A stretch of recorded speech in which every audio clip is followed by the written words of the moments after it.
Well, it's finally begun. They're telling us things. We are going to give our opinions on whether those things are rubbish or actually good.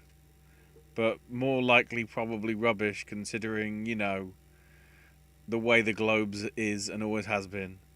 And still, you'd have thought they'd have, changed the errors of their ways, but they made some absolute blunders this year again. Who watches this shit? Uh, Welcome to the. We'll briefly touch on the Satellite Awards, but mainly this is focusing on the Globes and the Critics' Choice nominations from the past couple of weeks. Yes. I'm your host Ashley. Join me as ever for all the awards content is AJ. Yeah. And Like shit again. and Is Owen. that noticeable or is that just on my end? Not sure. I turned on like another light, hoping it would help. It seems alright. Doesn't seem too sort of like you've been taken and by Leonard Nimoy from that Simpsons episode. And Owen. So before we get started, I'm wearing something that is very to the occasion right now. So it was just announced. We've been talking about it on here for the longest time. I always do the outro with it. I say stream water parks on all of your music streaming sites. Well, Austin announced a tour. June 2nd, back at the House of Blues in Orlando. I go back in the pit again. Got my VIP. It sold out in 10 minutes. If I would have waited until it actually went on sale 2 days later, it never would have happened. It never would have went on sale. It went on sale with a pre-sale code that was only put on a Twitter site that a few Parks fans follow. Craziness. And I'm wearing my Dumb Mark Strongly Cautioned shirt for the Academy, number 1. And number 2, promote the fact that my boy, Matt Cardona, number 13 in the PWI 500, also means Live 15, Tin Roof, here in Orlando. I have VIP for that as well. That didn't sell out, thankfully, but I was able to get it with a raincoat on while I was in a very odd place trying to get it taken care of. But luckily, it went through. So VIP for 2 things I absolutely love secured before we start the show tonight. So yay. All these things were supposed to go on sale tomorrow. I got them all now. So yes. $240.22 later, we're good.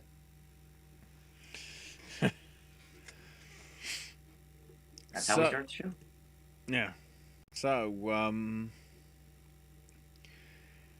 this has been an interesting start, I would say, with what we got. I mean, technically, first we had with the Satellite Awards. I'm trying to have a brief look through with them. They're always interesting because they sort of go part Globes on some stuff, but then, well, I guess Critics' Choice does have the separate bits for drama and yes, no, that's more TV. So it goes the Globes thing in splitting the stuff up into drama and musical comedy and all that. Mm-hmm. But yeah, so some of the big highlights from that, the list that they have for drama is Avatar, Avatar 2 Electric Boogaloo, Black Panther 2 Electric Boogaloo, Fabelmans, Living, Tar, Till, Top Gun Maverick, and Women Talking. I can't move my hands fast enough.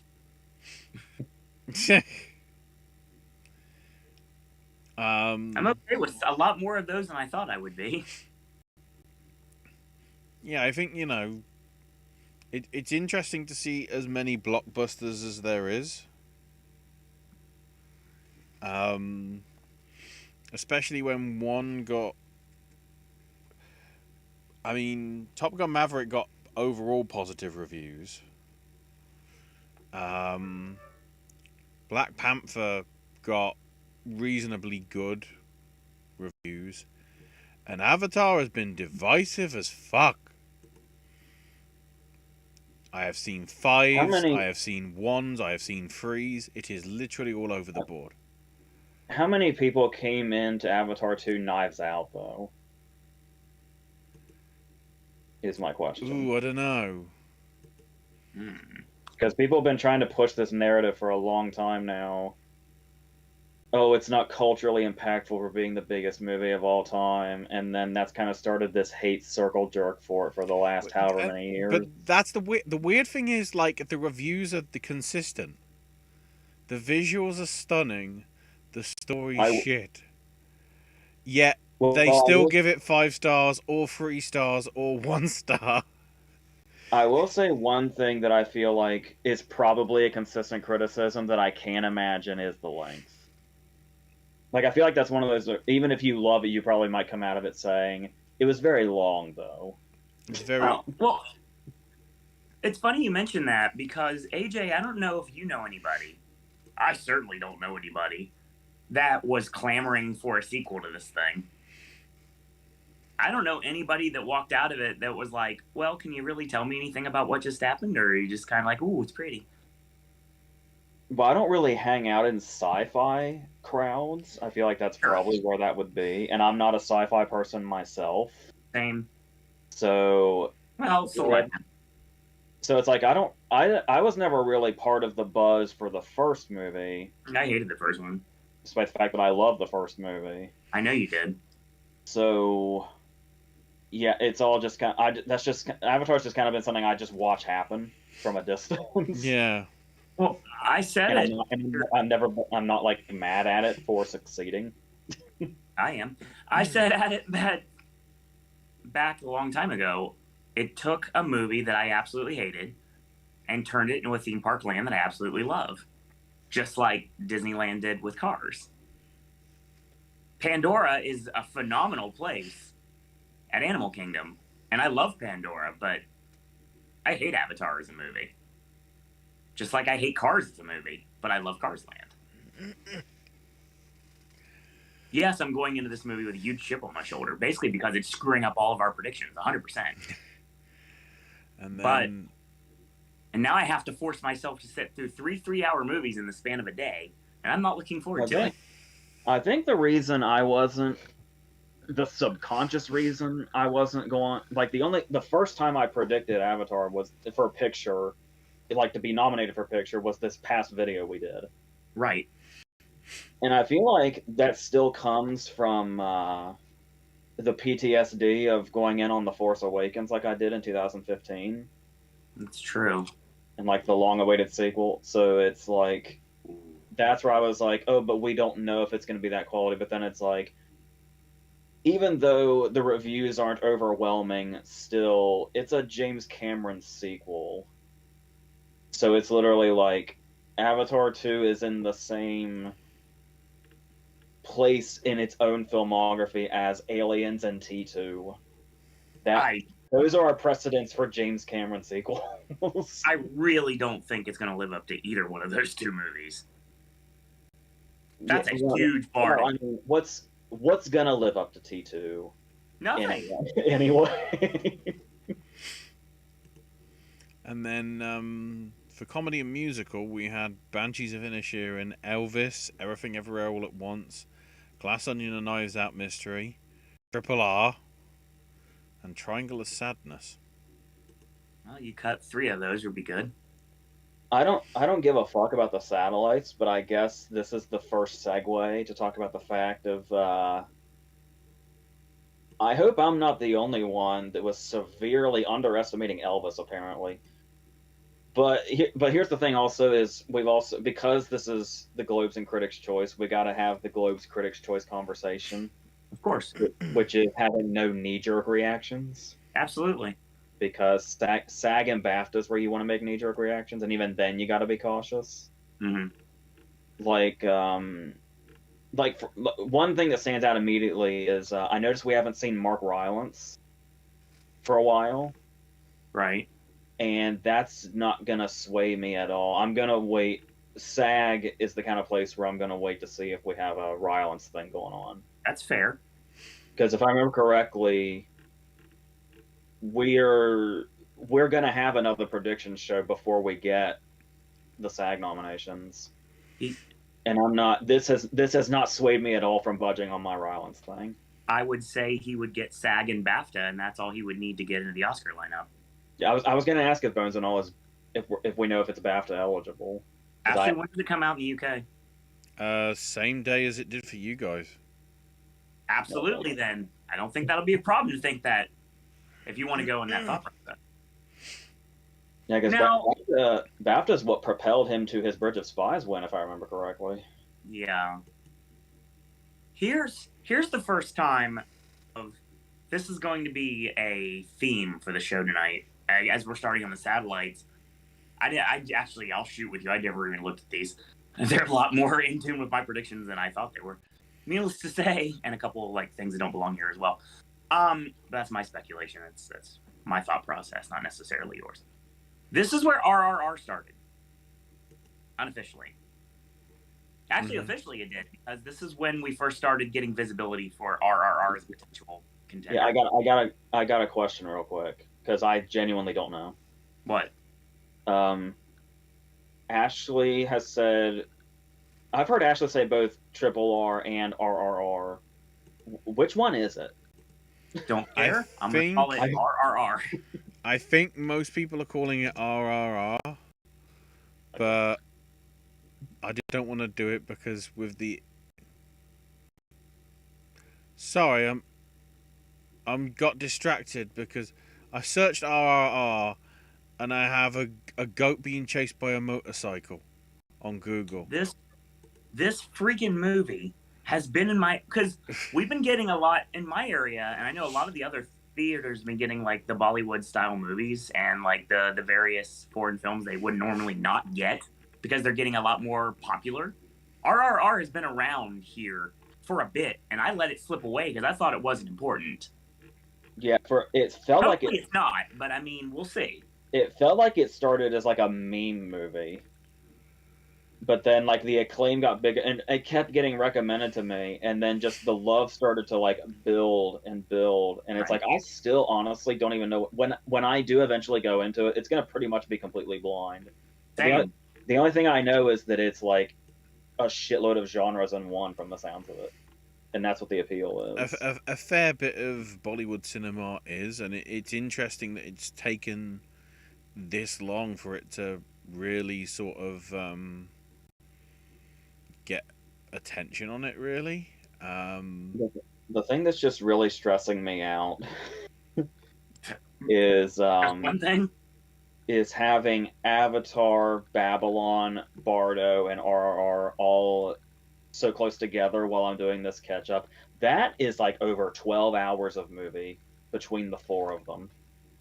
They are all at least 3 hours each, and I think a little over, actually, a few minutes over on all of them. More than just a few minutes. Babylon with trailers is 329. Avatar with trailers is 332. Yeah, and going back to 1956, we're going to have multiple picture nominees that are over 3 hours. Yeah, you're going to have Owen sleeping most of that movie. Does it feel like the 50s again? Because the key thing it says on Wikipedia is Triple R made it in the National Board of Review list. Yeah, I saw that. I think that and Parasite are the only non-English films to be in that list, I think. Brian says the first visibility was when the director won New York. Yeah. And of course, Disney put a lot of effort into actually distributing it. You know, it got like an actual...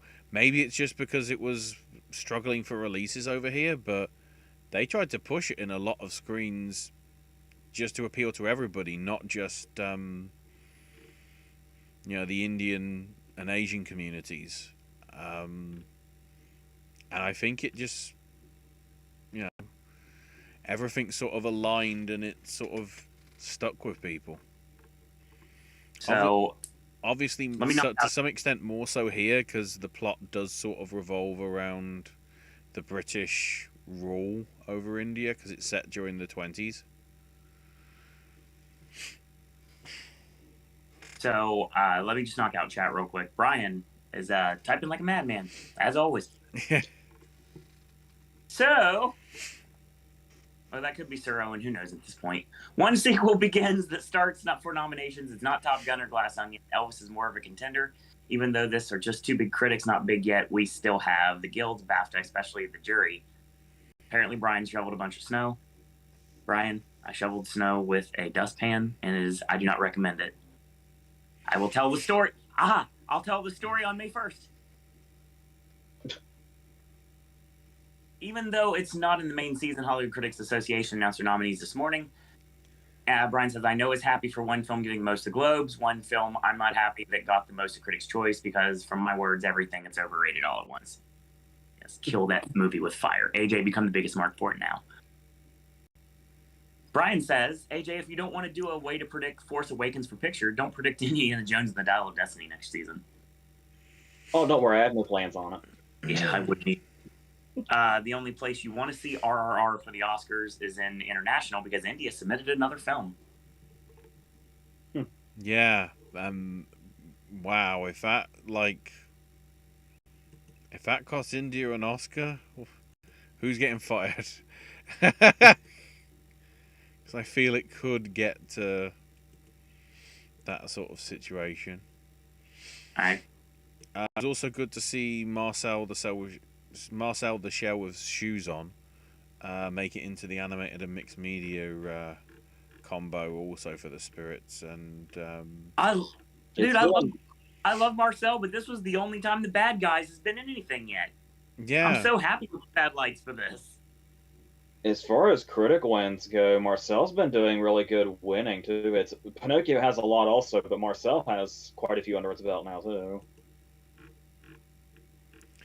And then the one that I need to check. I've got the awards in front of me. Is it in that one? No. Satellite have acknowledged that this year's Diane Warren entry from some film called Tell It Like a Woman. It's the only movie that does not have a page on Wikipedia for Best Original Song. Then again, most of Diane Warren's songs don't have Wikipedia pages, I think. AJ, I told you back in the day when the movie came out that watching Where the Crawdads Sing to hear the Taylor Swift song was a smart move. There's no way they're not going to take the opportunity to nominate Taylor Swift for an Oscar.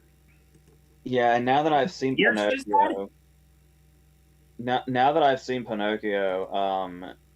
I've seen that the Oscars is going to keep up its tradition. I know Lin-Manuel Miranda took us through this last year about why we don't talk about Bruno wasn't the submission, because those are done way in advance before the movie even happens. Right. But yeah, I think Pinocchio is going to be another one of those cases where the wrong song is the one that's in the running. Sounds like it. And then, because my son is significantly more moving and memorable than Chow Papa, I think is the one they're going with. Again, another link that does not have a link on a Wikipedia page.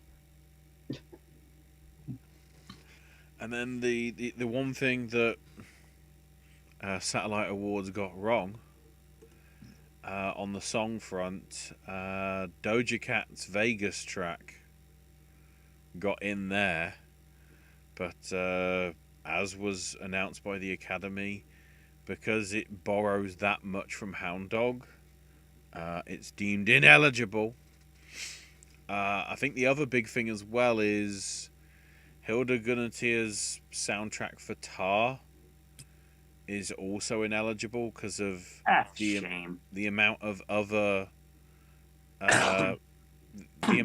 sort of already existing music that's part of the soundtrack means it can't stand alone from the actual soundtrack made for the film. I love that, based on the fact that Blanchett makes that comment in the movie that Jerry Goldsmith's Planet of the Apes score stole from another composer. Well, you shouldn't be upset for her because she's actually still running for Women Talking. So she still has a horse in the race, no matter if Tar is ineligible or not. She's going to be the new Dave Splau. We're just going to be seeing her like constantly. I'm seeing the names pop up, so yeah. Continue, Ashley. Yeah, so there's probably other stuff that it'll probably be easier to highlight the interesting stuff when we actually get to the results, which happen actually between the cracks of the ceremonies that we're mainly focusing on, because the Globes are the 12th. Sorry, the 10th. The critics are the 15th. Yep. And the satellites are on the 14th. So it's all, it's all that going to be going down in the week. So chronologically, we'll start with the Globes, and as usual, start with the TV stuff. Don't care about TV. 1 second. We're going to finish chat, because I want to try to roll along so we don't get behind again. Yeah. Brian says today's the 15th. Hey, you're pulling a page out of the Josie playbook. The Emperor's New Groove released on the same day as Walt's death. Is that a sign? Does that mean Walt is a llama? It means that Patrick Warburton needs to work again. If movie 43 sequel came out and Diane Warren wrote a song for it, would she be nominated? Yeah, probably. Yeah, Kenneth. I think so. Welcome, Kenneth Lee. I haven't seen that name before. Welcome to the show. I feel like there's so many movies where an Oscar nomination for Diane Warren is the only thing that makes people know that those movies exist. Yeah. She's like her Oscar nominations are their own form of marketing for movies that otherwise would never be seen. Bri brings up an interesting note as well that I think just got revealed with the nominations. Jared Carmichael is going to be hosting the Globes this year. Who? He's Australian. He made one of the best movies of the year. I think this is, I guess, a nice compensation since nobody's ever going to acknowledge that movie for some reason. You don't know who Gerard Carmichael is? Not off the top of my head. The way you might know him is he was the guy that was going to write the Django Zorro movie with Tarantino, I believe. Oh, okay. Yeah, and he's a comedian. Talking about that's underrated. He directed and stars in On the Count of Three, which is one of the best movies of the year, and like nobody saw it. And in bad news, Chelsea Handler is going to host the Critics' Choice Awards. They announced that months ago, though. So. Yeah. No Taye Diggs. I'm not interested. Yeah. It should have stayed Taye Diggs, or they should just get rid of the host entirely. We've proven before we don't necessarily make the show. He's the only ounce of personality that show has ever seen. I mean, Golden Globes time. I love the fact you say, TV doesn't matter when we get to the Jennifer Coolidge Award. First up, with supporting actress. I have. Usually we say, we don't really care about TV. We're not passionate about TV. I have 3 particular reasons that I don't care about TV right now. Okay. Go ahead. There's kind of 2 in 1 here. I haven't watched any of season 2 of The White Lotus yet. / this season does not contain Murray Bartlett for obvious reasons. That's one thing. Apparently The English doesn't exist through all award shows. So weird.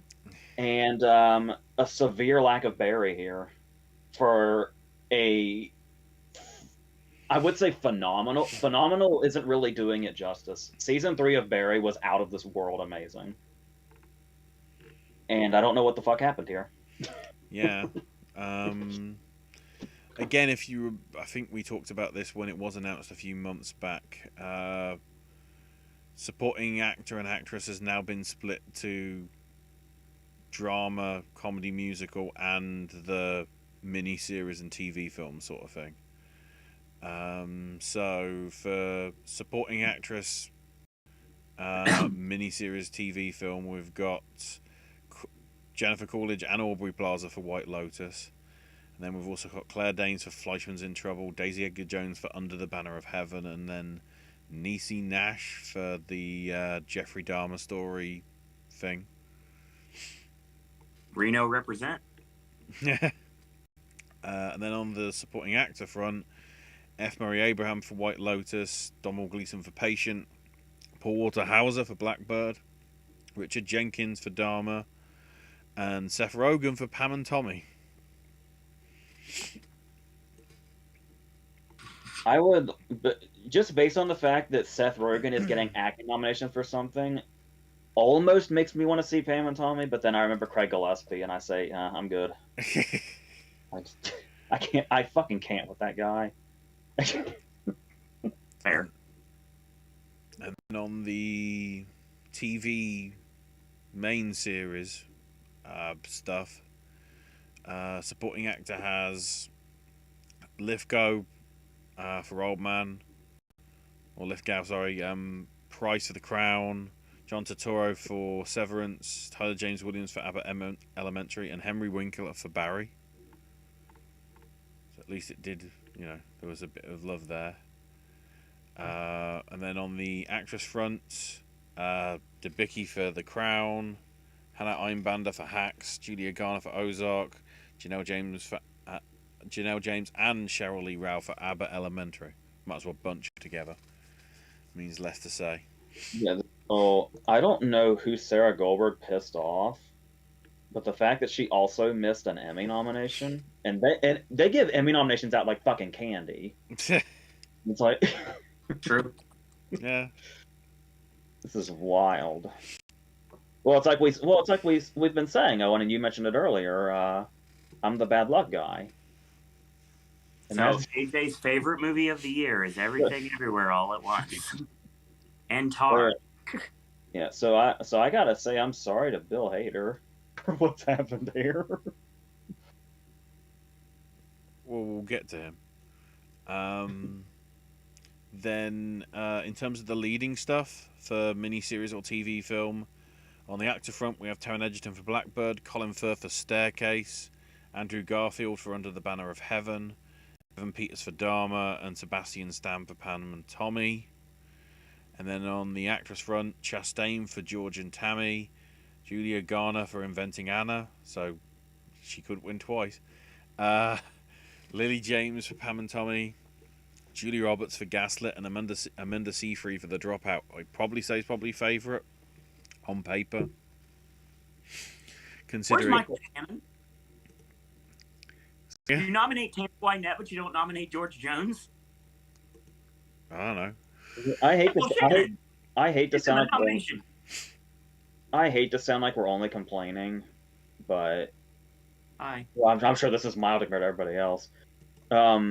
This is the first time I'm seeing the full title of that Dahmer thing. What an idiotic fucking title. Thank God we're not doing a video. The dash and semicolon. Dahmer Monster is kind of fine by itself. But, I mean, it's a Jeffrey Dahmer story, not redundant. Who the fuck else has that name? I mean, in a week or so, we're getting the Whitney Houston movie, I Want to Dance with Somebody, at least in America. In the UK, I guess people are clever and know that it's a reference to a Whitney Houston song. No, if you look at AMC, the tickets for I Want to Dance with Somebody, which I'm not going to worry about now because I have to watch a 3-hour movie that's overrated instead. It literally says, Whitney Houston, I Want to Dance with Somebody. It's kind of like Birds of Prey's title, the way it kept changing. Everybody's trying to beat Fiona Apple and Tori Amos to the longest title in the history of recorded time. Yeah, because wasn't it like it was Birds of Prey and then like the long Emancipation title, and then it was just Birds of Prey, and then it was Harley Quinn : Birds of Prey. What about the title of Birdman? At least Birdman's title never changed, at least. No, but it's still super long. Yeah, it was. I think. Yeah, hearing them say Birdman's. I mean, I know you're supposed to pay respects for the movie. That's the whole point. But I mean, it did get annoying at the Oscars hearing them say the full title every single time. Is this where we name drop Precious as well? And The less we say, the better. The Borat subsequent movie film. And to be Yeah, fair, the Borat. first one as well. And then on the musical comedy front for leading, Donald Glover for Atlanta, Bill Hader for Barry, Steve Martin and Martin Short for Only Murders in the Building, and Jeffrey Allen White for The Bear. On I the don't actor know front, what the fuck the Bear is, but that's still a great lineup. and then that was the actor list, and then on the actress list, Quinn Brunson for Abbott Elementary, Kaylee Cuoco for Flight Attendant, Selena Gomez for Only Murders in the Building, Jenna Ortega for Wednesday, and Gene Smart for Hacks. I haven't watched Wednesday, but I do have to say I'm just kind of really pleased in general with Jenna Ortega's success. Yeah. 'Cause she's really talented, Because she's especially in, as like a scream queen. yeah, the fact that she's showing up in Scream 6. In the trailer. And then on the drama front,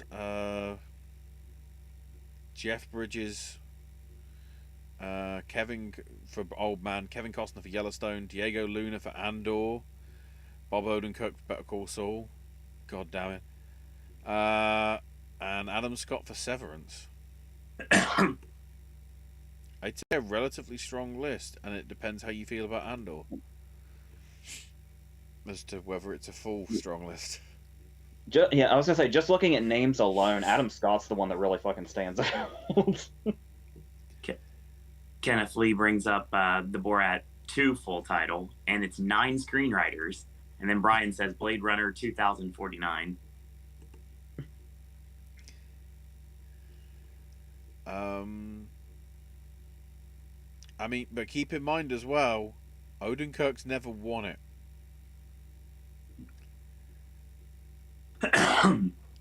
Either actor or supporting over any of the Breaking Bad verse time. So yeah, I only just wait. Yeah, I only just noticed that Ray Seahorn is not here. Am I seeing that correctly? in that list, no, he's not there. That's like I said, I haven't finished Better Call Saul, but I just know that that's from what I hear, that's not good news. And then for actress, we've got Emma Darcy for House of the Dragon, Laura Linney for Ozark, Imelda Staunton for The Crown, Hilary Swank for Alaska Daily, and Zendaya Michi for Euphoria. That's a relatively weak thing because I've never heard of Alaska Daily. It says it's a journalist series by Tom McCarthy. That could be really good. Oh, okay. Good. Yeah, this is my first time hearing of it. Also, Why'd they bury that on ABC? Yeah, this could be. I mean, granted, I know we're a category behind, but this could be a really big year for Jeff Bridges. Huh. Hang on. Where's the note? Yeah, if they want to give Jeff Bridges, "Hey, I'm glad you're still alive" trophies, I'm all for that. Plus, you got Tron opening up in several months too, so I mean that he's got to connect with that. So there you go. Not to jump ahead, but just because you mentioned it there. Oh no! Jeff Bridges is getting the Lifetime Achievement at Critics' Choice. That's correct. That's why I made the comment, because it's going to be a part of 3 different things. Don't you love the years that you can actually watch the Lifetime Achievement Awards without leaving the room? Those are fun, aren't they? And then I think they also announced with the Globes that the Cecil B. DeMille Award, at least for the film front, is going to Eddie Murphy, I think. Yeah. Oh, really? Great. That's awesome. Heck yeah. Yeah, Brian mentioned that. No, between these and the Governor's Awards, they're actually killing it with the Achievement Awards this year. Woo. I don't know whether they've revealed yet who's getting the Carol Burnett, TV one. I'm not sure. So then, in the sort of the wrap up stuff, the best limited series TV film nominees are Blackbird, Dharma, which I'll just refer to as that, The Dropout, Pam and Tommy and the White Lotus, which I'd say is a pretty strong list. I was gonna ask, is the like I really hate approaching the TV stuff so cynically, but was the Dahmer thing actually good or was it just trendy? Um, Because I know Evan Peters is a really good actor, but it just so much of the stuff that's related to like true crime and serial killers just feels like that, just like it's trendy at this point, and I mean, it either doesn't have a lot of no stuff. matter if it was good or not, it still got memed to death. from what God, I felt, when I was playing the piano at Horror Nights this year. from what I feel, it's more like the fandom behind him, but the fact is he did deliver a very good performance as him. But then, of course, with the whole connotations about another thing about Dharma being around, and then the big kerfuffle over the one woman who's, breakdown in the courtroom that's on footage, because the cameras were filming it at the time of the actual court case, was sort of recreated, which the woman herself did not appreciate.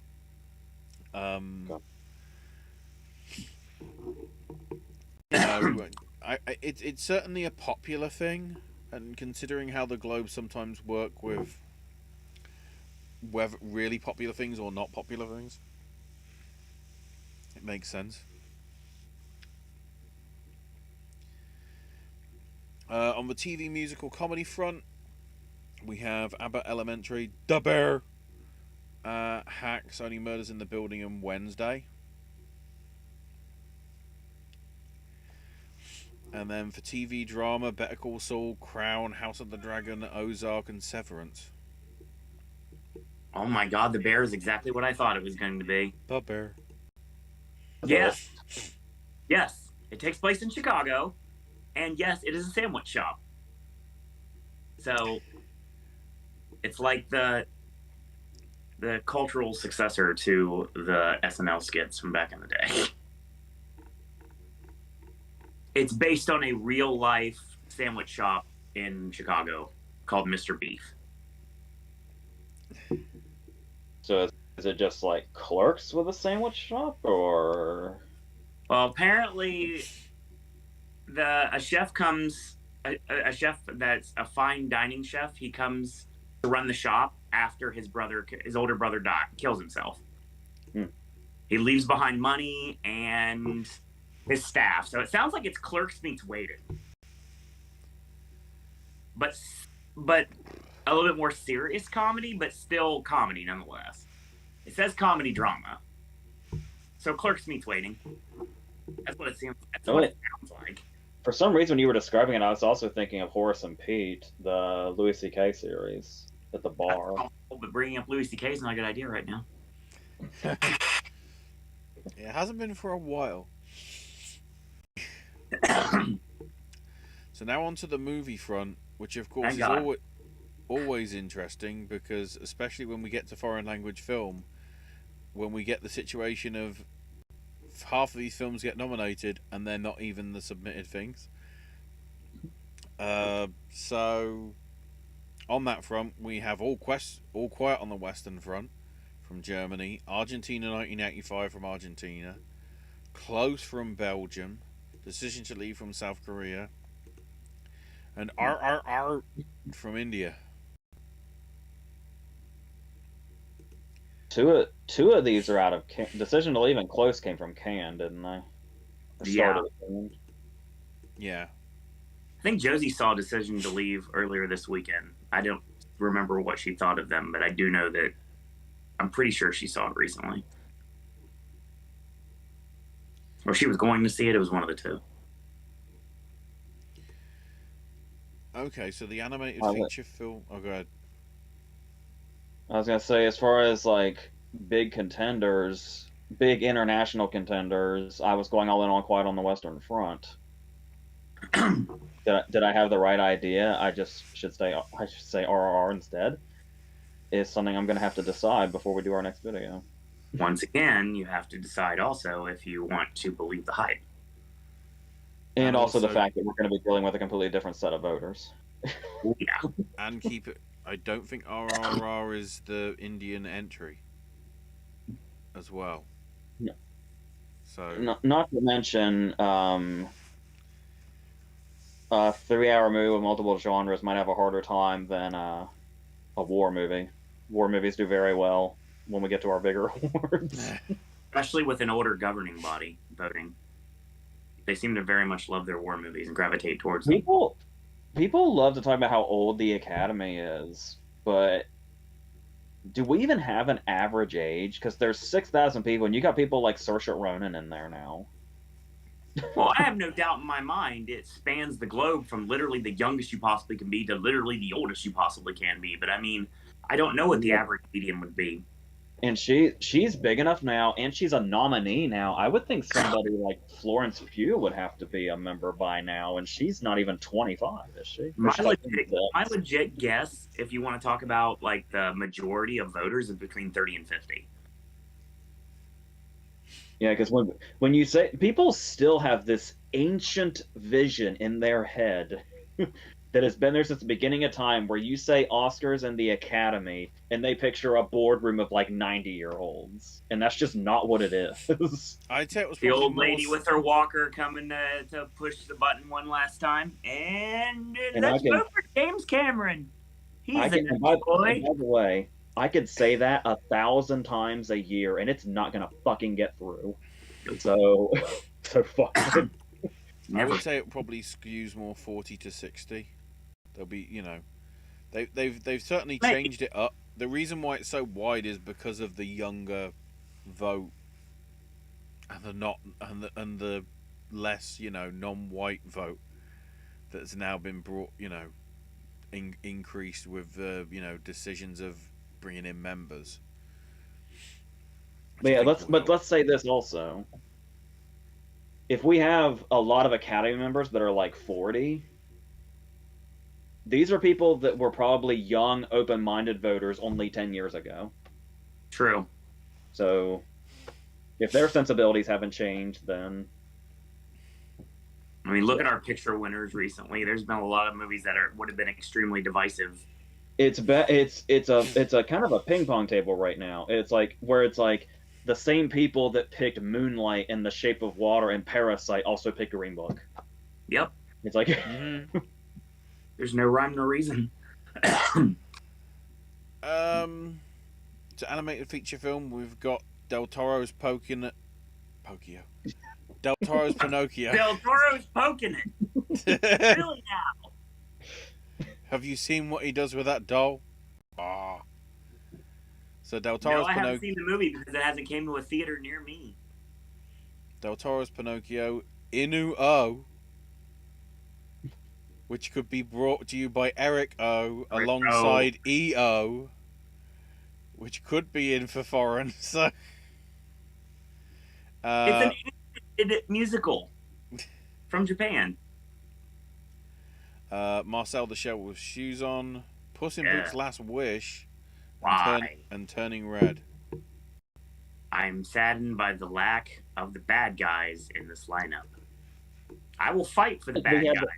Didn't we have that conversation, though, when the bad guys first came out, however long ago that was, where it was like, this is so good, it's not going to get any attention at all? Yeah. I honestly want to know if Beavis and Butthead Do the Universe had been a theatrical release, if we would have maybe been seeing it. Because it would honestly earn it. It was way better than I think it was even supposed to be. Cannot wait to finally see it. We'll be getting to that because critics be critics. Brian did say the Oscars released their submission shortlist for animated. Mm-hmm. And documentary. Yeah. Original score has Carter Burwell for Banshees, Dave Plath for Del Toro's Pinocchio, Hilda Gunnartia for Women Talking, Justin Hurwitz for Babylon, and John Williams for The Fablemans, because of course.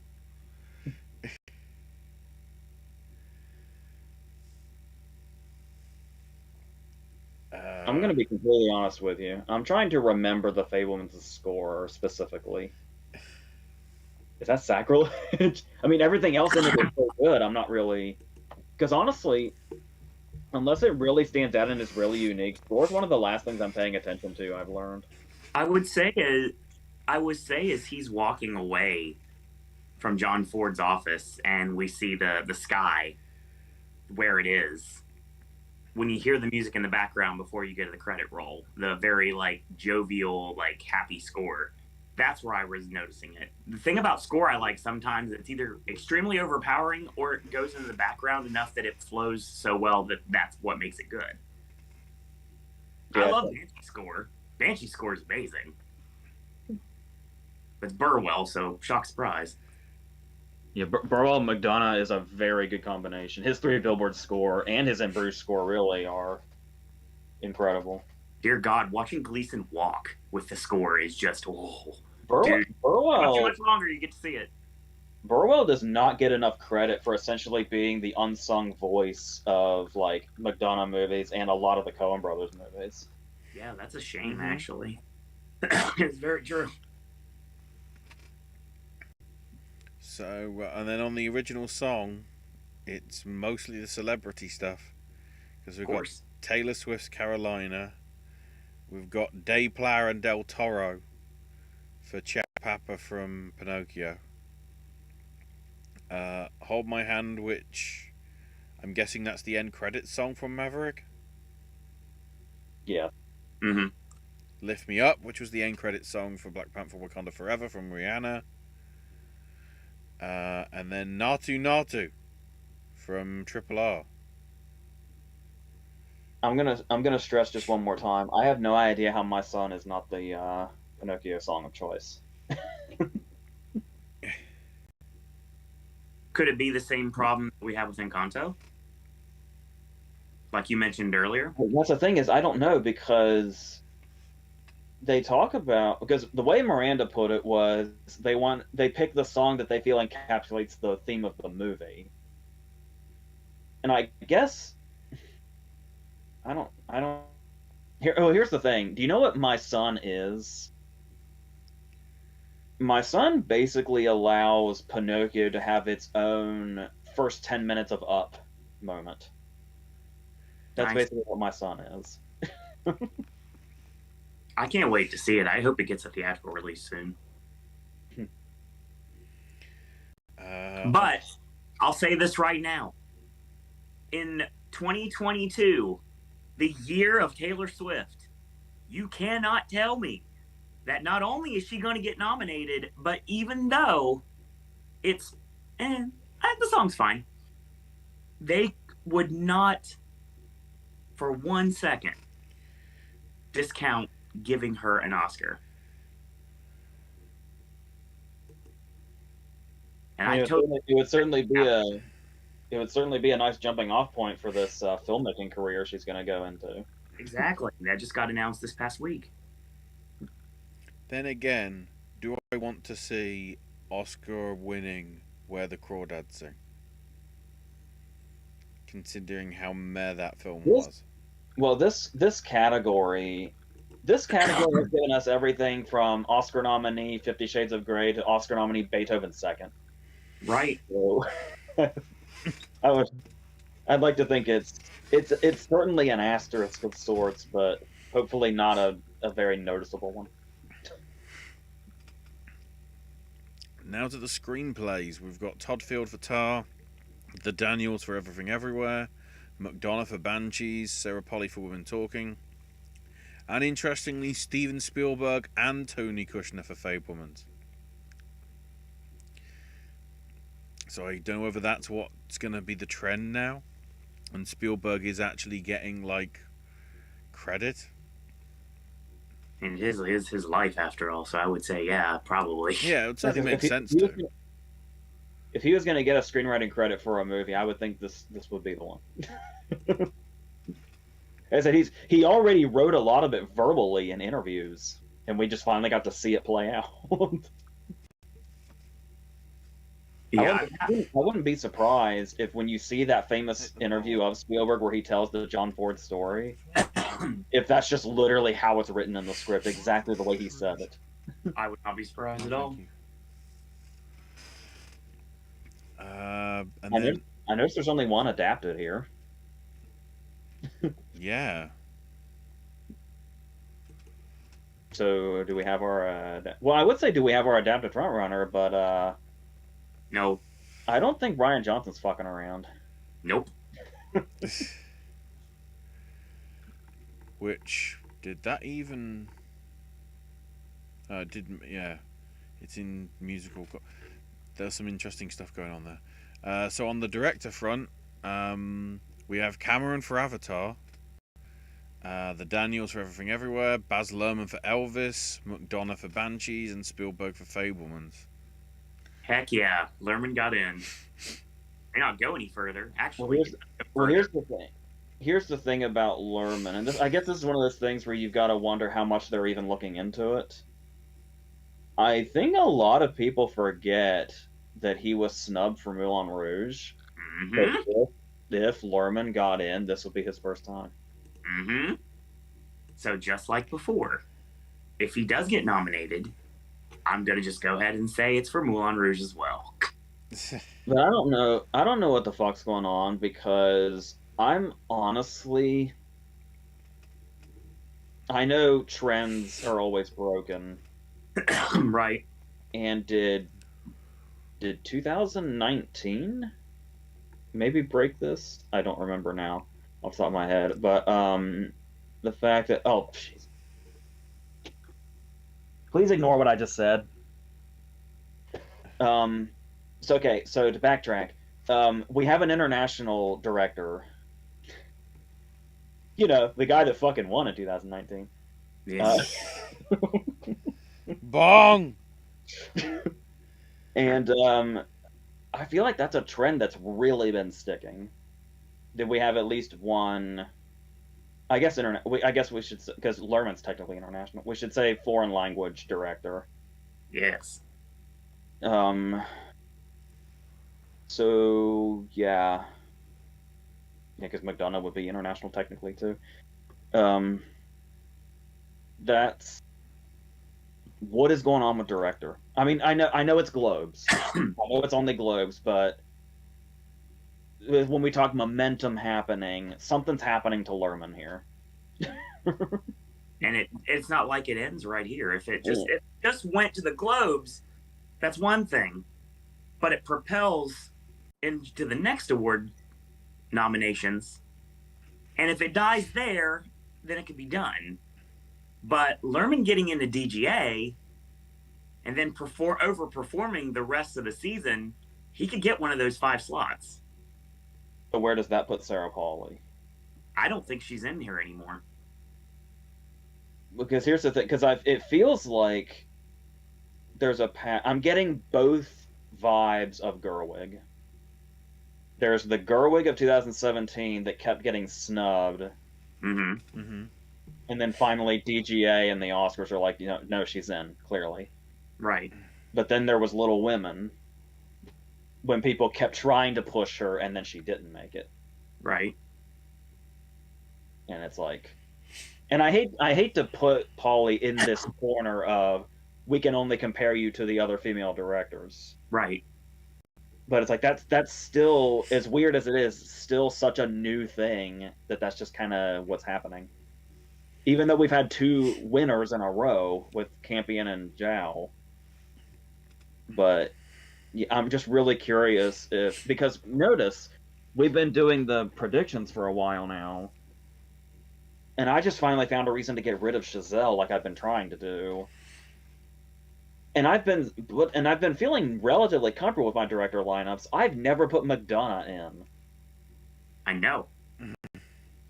And it's like, I think the 3 Billboard snub is still freaking me out, but I should probably find a way to put McDonough in for this next prediction show we've got to do. And I just don't know. Somebody's going to have to get snubbed. I don't want to say this, but I haven't seen the movie, so I can't like literally justify saying it. But it feels like it's going to be Sarah Polley. It feels like Women Talking is going to underperform.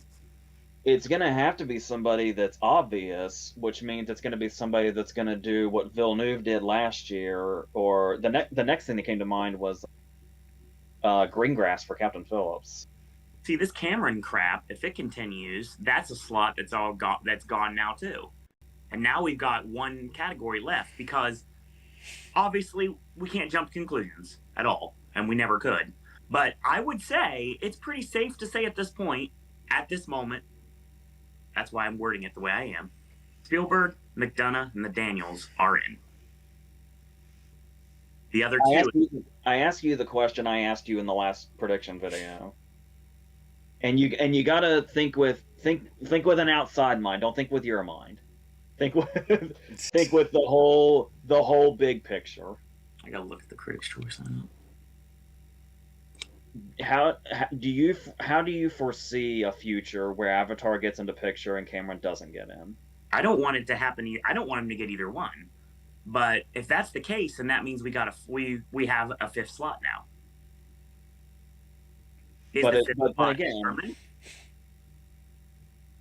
The thing about director is that it's never that easy. No, it's not. So this Cameron stuff could die right on the log, but I don't think it's going to. As much as I hate to say it, I feel like I'm screwed. I'm going to have to watch this movie regardless if I want to or not because of my rules. So if Cameron's the fourth slot, that means we've got one slot left. Because I cannot see Spielberg missing.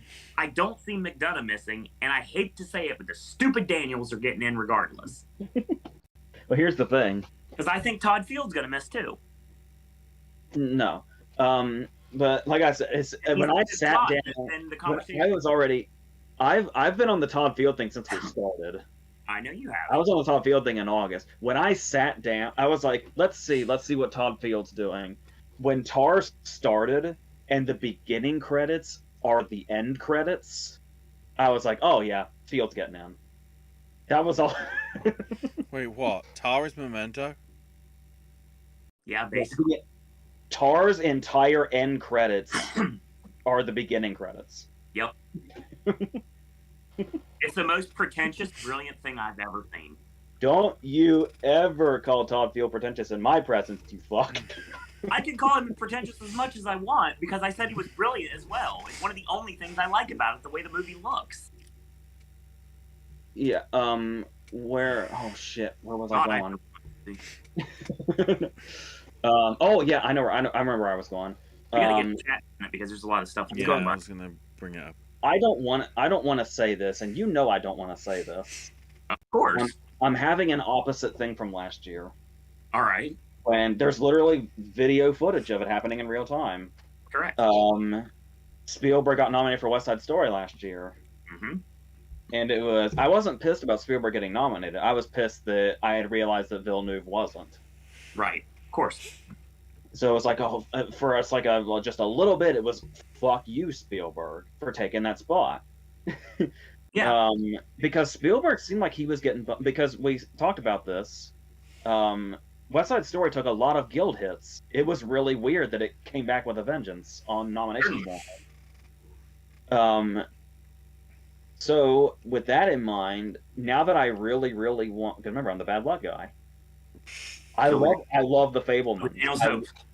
I love the Fabelmans with the core of my being. How you do? It scares me. What if it's Spielberg that takes the axe? I can't see a world we live in that's going to be the case, especially for a movie like The Fabelmans. There's a lot of directors I feel like I could say that about. I mean, there's a lot on the list too, and that's when we get to the Critics' Choice. There's a lot of things that should be on here as well.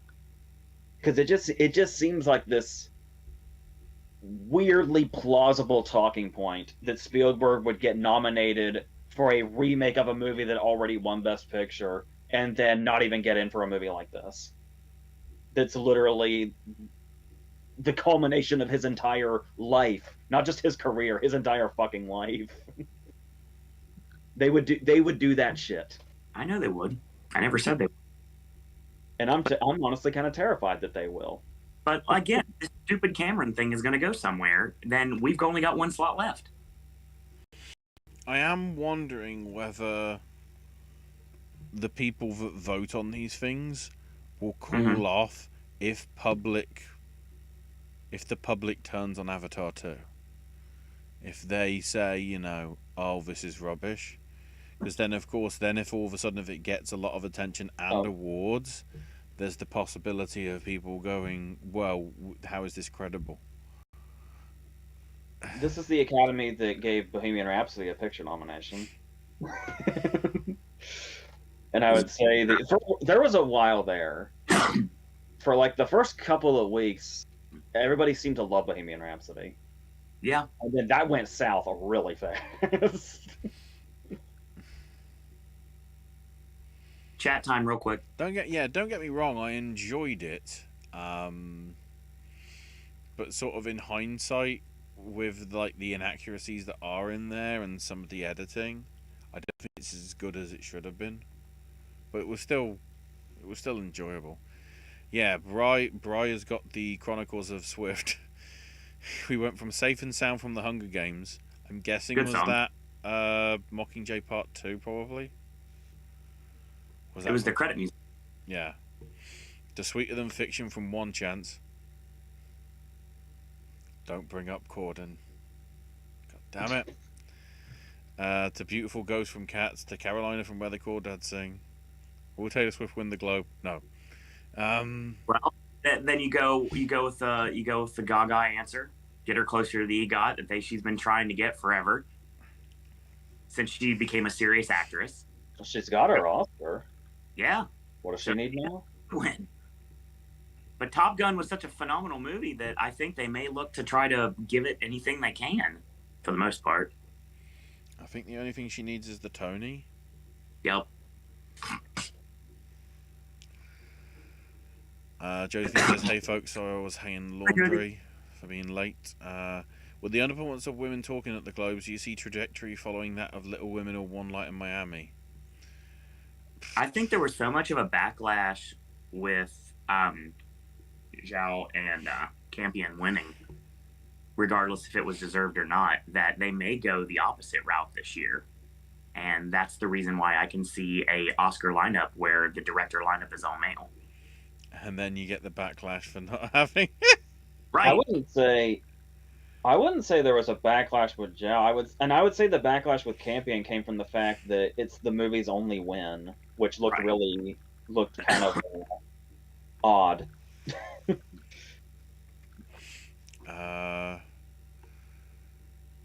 Joe Veal says, Love Triangle of Sadness is nominated for Best Picture, Comedy, Musical, Supporting Actress Dolly DeLeon. Is it possible the Best Adapted Screenplay lineup could have 0 Best Picture nominees? That's if Women Talking snubbed the Best Picture. It wouldn't be unprecedented, I don't think. No, there's a chance. And I'm starting to think that is a very good possibility. We're talking about Women Talking and She Said. And at this point, it looks like both of them are losing in visibility fast. And we don't know what the rest of the voting bodies are going to say. They both could miss at this point. I could easily see She Said having a different outcome with industry. I would like it to do They're a lot gonna, of doing right they're now. They're gonna get a lot of hate and backlash for embracing She Said, but I don't think it's gonna stop them. I would love to see She Said do a lot more than it's doing right now. Obviously. And that's not just And it's a shame a movie so good is getting the reaction it's getting just because, I think it was my review of it. I was talking about how nobody was going to win with She Said. No. Because they've made She Said and people are saying, oh, they're so hypocritical. But if they never made She Said, everybody would be saying, oh, they didn't have the balls to make it. Right. People were going to hate regardless. She Said's whole existence. Existed or not.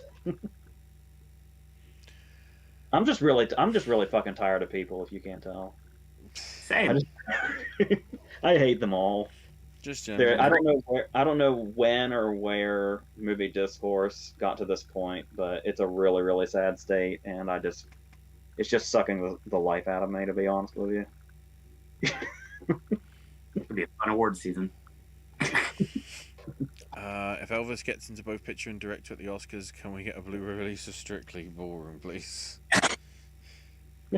Sure. Sarah Polly doesn't get in. Perhaps they'll go for Charlotte Wells into director and original screenplay for Aftersun. That's if it becomes a thing. I mean, we'll see. Screenplay for see how After much- Sun crossed we'll my mind after I saw the Critics' Choice mention, but then I was like, oh, well, it's Critics' Choice. I think I'll stick with Triangle of Sadness. Yeah. Kenneth Lee says McDonough weirdly reminds me of. I'm guessing that's Kenneth Lonergan. Yep. To some extent. Maybe with Polly being an actor turned director, might be a reason why she could miss like Affleck, Cooper, and Regina King. He says. That's true, but at the same time, Polly is almost exclusively directing now, isn't she?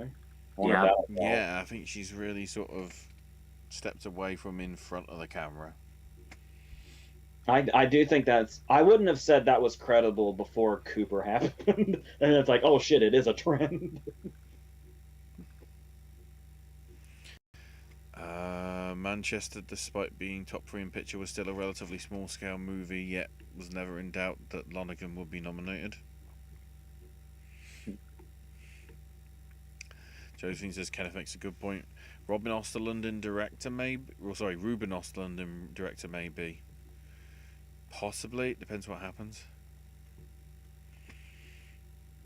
Yeah, that's especially going to be insane if we don't have a foreign language or an international, whatever. Where do you call it? Especially with an Östlund movie, there's such a weird line.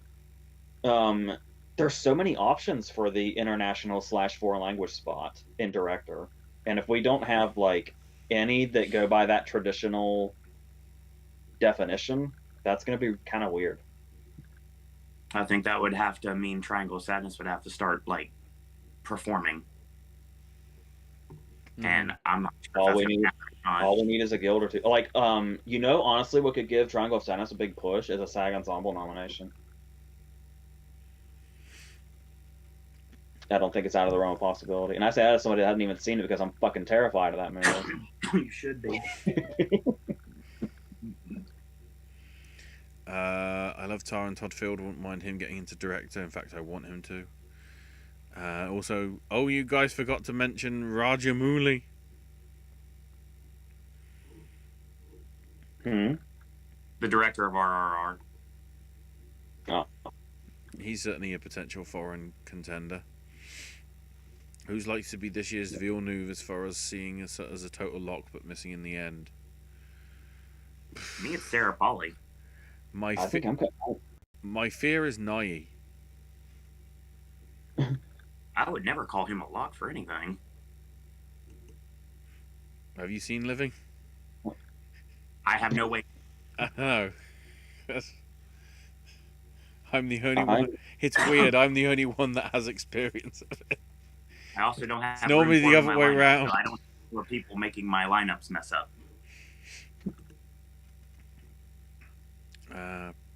I think I went through my answer with that already. I'm terrified it's going to be Spielberg. Kenneth says, I love Manchester, by the way.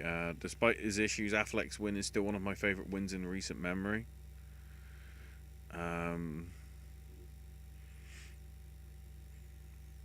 Bryce says, do you think Gaga will cry again if she wins song? And no, she actually also needs an Emmy as well. I thought... I think she was nominated. I think she was nominated. She might have got a Critics' Choice win or something for Emmy. But she never actually got the...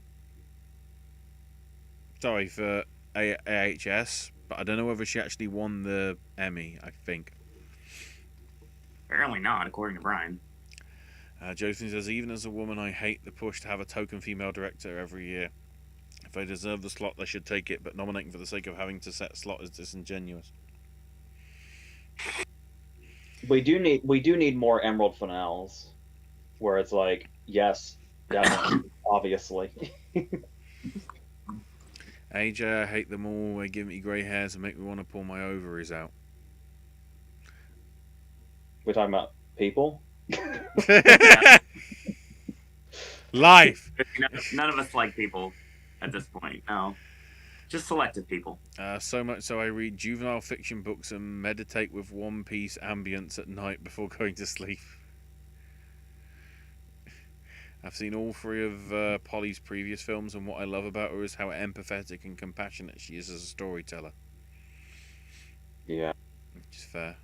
I can't believe when we brought her up before and we were trying to remember the movie she directed, I forgot Take This Waltz, because it's my favorite one of her three. That movie's fantastic.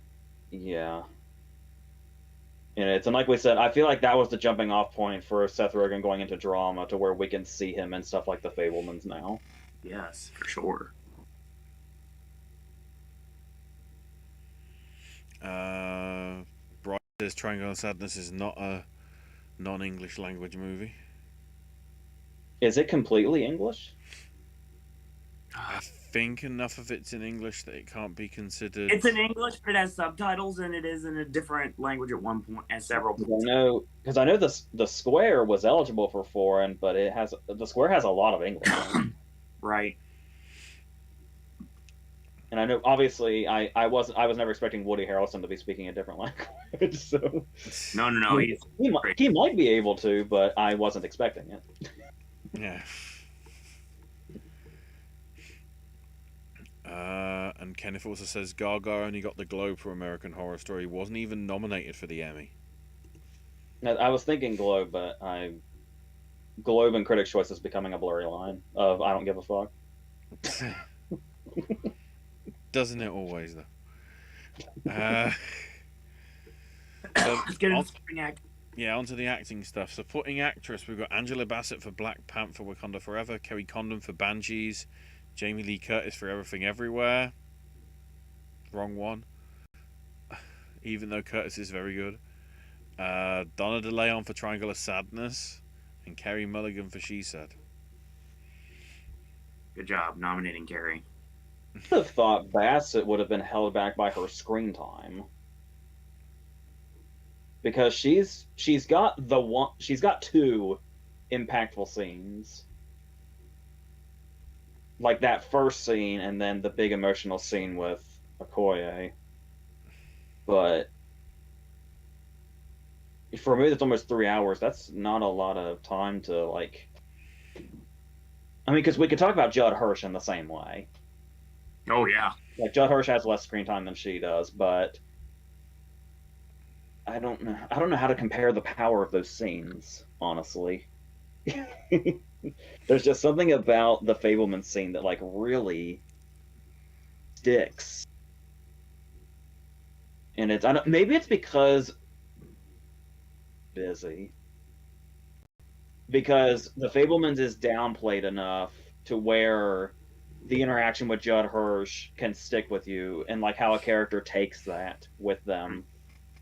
And you've got the Bassett scenes in Black Panther, but you've also got the whole subplot with the villain and all the action scenes and the big battle scenes, and it's like it's a lot happening for almost 3 hours. They can kind of drown out the scenes, like the more character driven scenes. Whereas Fabelman's is like all character. So I think that might be the difference. If that makes any sense at all. I mean, it seems like they're determined to get Bassett nominated, but I mean, one of the biggest reasons I'm doubting it is just because how packed the category is. It's too packed. Josephine does mention as well she wants to see Dolly or Kerry win. My mum wants Kerry to win because we love Better Call Saul. Hashtag justice for Better Call Saul. Nice. I mean, as long as Better Call Saul wins as well, that's the big thing. Bryce says Bassett's mostly for a SAG nomination because you know for a fact the BAFTA jury would nominate her unless she's top 2. This was one of those cases where I say that because it's not an industry award that we shouldn't have any knee-jerk reactions to this. But like I said, we talk about momentum and visibility and stuff like that. Of course. This was something that stuck out to me. We're seeing Dolly De Leon here, I could imagine voters seeing that and going like, "Oh yeah, we can do that." Like it's one of those things that might have seemed like it wasn't really on the radar enough. Like because she had like standout notices from what I'd heard, but I don't know that I expected her to get like a big nomination like this, like a big visible nomination like this. So this could be an opportunity where it's like the visibility of a Globe nomination could actually work. Oh, Bryce saying, the BAFTA jury would not nominate her. I'd say it's probably unlikely. There'd probably be other British actors from the other minorities that would probably be considered ahead of her, more than likely. I don't know who that is off the top of my head. It's like I still feel comfortable with what we were saying before about these past couple of years with BAFTA. Where what's interesting about BAFTA now is that getting into BAFTA is basically you're on the right track, but if you miss BAFTA, it doesn't really hurt you. Right. Josephine also mentioned on the TV side, I'm so mad Rhea Seahorn got snubbed. And weird coincidence, when my mum was skimming through the channels, Rhea was on Law and Order. Nice. Yeah, it's like that's what surprised me, even though I haven't finished the show, is like everybody that's told me how amazing Better Call Saul was in its last season, specifically always singled out Ray Seahorn every single time. Supporting actor has Gleason and Keegan for Banshees, Brad Pitt for Babylon, Ke Huy Quan for Everything Everywhere, and Eddie Redmayne for The Good Nurse. Literally, like I was talking to Owen on the phone before we started, like an hour or so before we started, and I said, because of the Glow nominations, because I want to have something to say about this, I'm trying to watch The Good Nurse. So, like 3 minutes before we started doing this video, I was watching the credits roll on The Good Nurse. So Eddie Redmayne is very, very fresh in my mind. Before we talk about him, Barry Keoghan's really stressing me out. In general, or? Well, yeah, okay. There are times where he'll show up in a movie and I'll be like, I just feel stressed out right now. I don't know why. Killing of Sacred Deer. That's one. But yeah, because I kept predicting him, and then I said, by the way, I do that with no confidence. I just need a fifth spot, because back when we were doing predictions before, supporting actor was a wasteland that we had to force 5 people into. Yep. And I was like, well, I'm totally convinced Barry Keoghan's not in, so I just got to put him here and talk and think of somebody else. And now he's like showing up. So I don't know. I hate it. I mean, it's great for him, and I'm willing to bet he's amazing in it. I have no doubt about that whatsoever, and I can't wait to find out in less than a week. Heck yeah. But yeah, I'm just really stressing out. Like I said, we've got Dano and Hirsch going in with the Fablemans, and now we got Gleason and Keoghan going in for Banshees. And there's quite a few people trying to get in here now. Supporting actors finally, it's like they finally threw the gremlin into the water. They're all multiplying now, finally. But I don't know who's here and who isn't. I'm happy Pitt's here. Feel justified finally keeping him. I'm sure you are. I'm gonna stick with my Babylon as Nightmare Alley thing for as long as I can. No. Until the guilds tell me to stop it. Brian. Redmayne's pretty incredible. Redmayne. By the way, in case people were here for the 2014 season, just to clarify, and really the 2015 season, Eddie Redmayne won me over in a big way in Trials of Chicago 7. Yeah. And ever since then, it's been, and he's like one of the saving graces of the Fantastic Beasts movies. He's like one of the only things that comes out of Fantastic Beasts unscathed.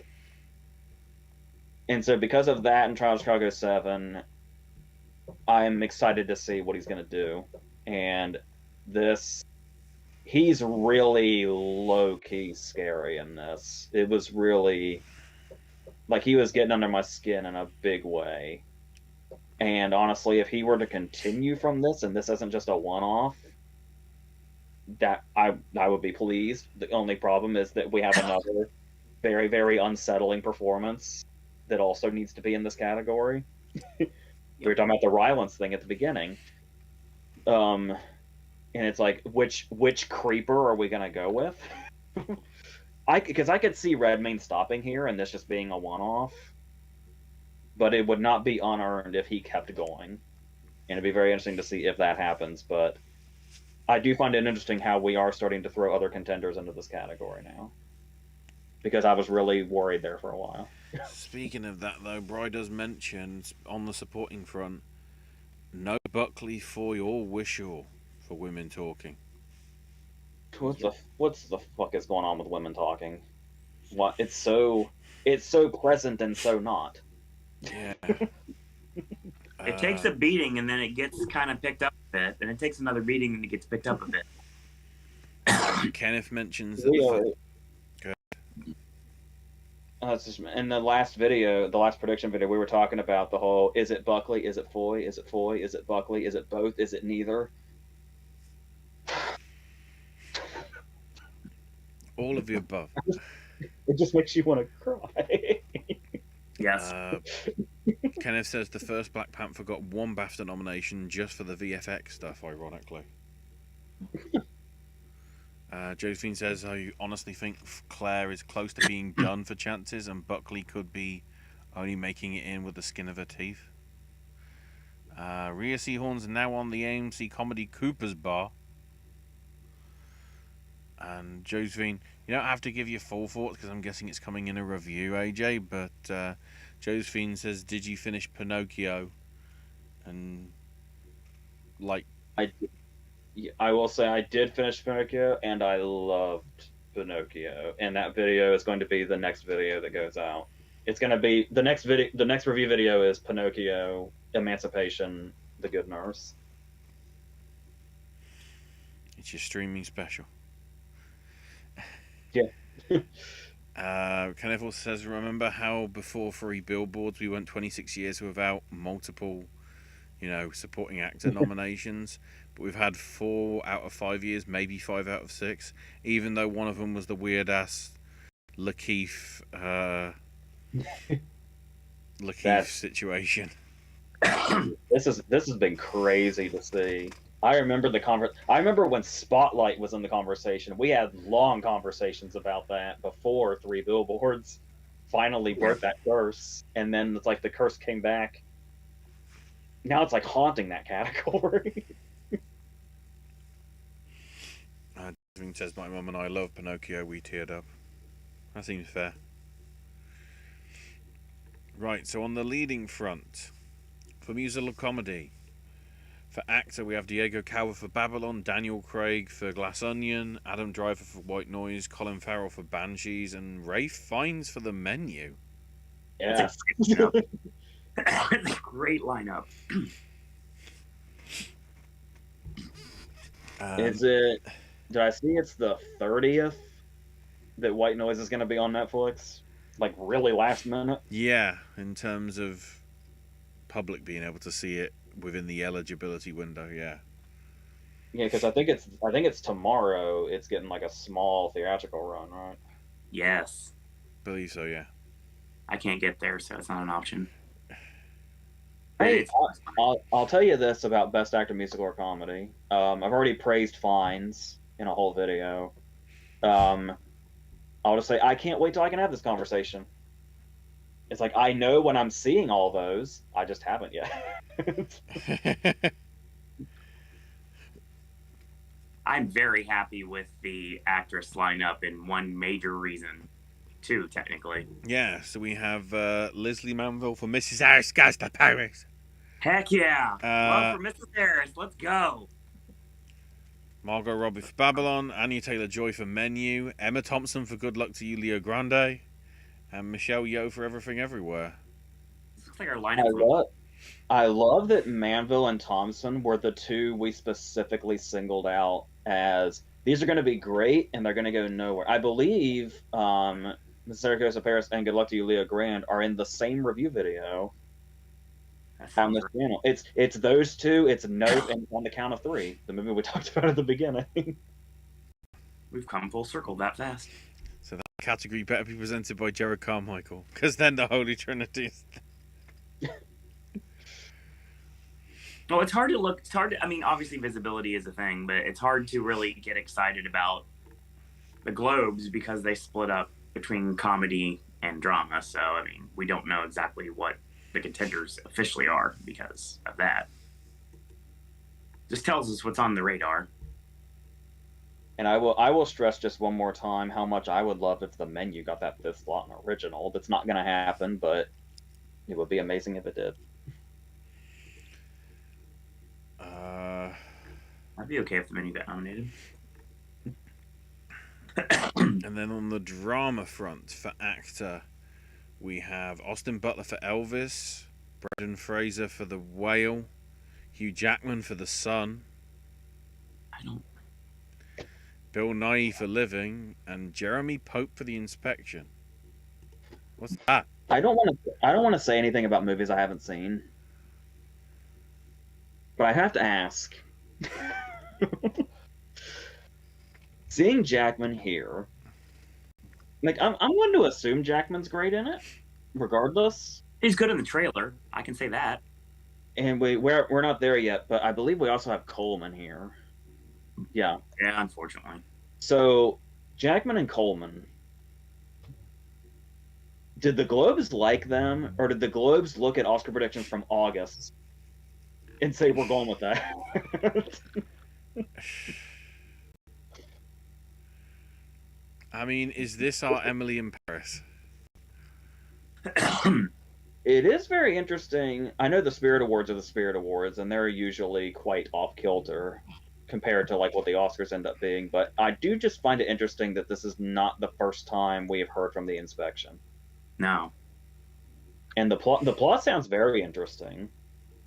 It's basically like Full Metal Jacket with homophobia. Is what it sounds like. But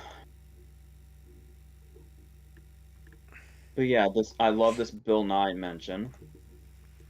Absolutely. But I'm just really curious about the Jackman Coleman inclusions and if they're legit or not.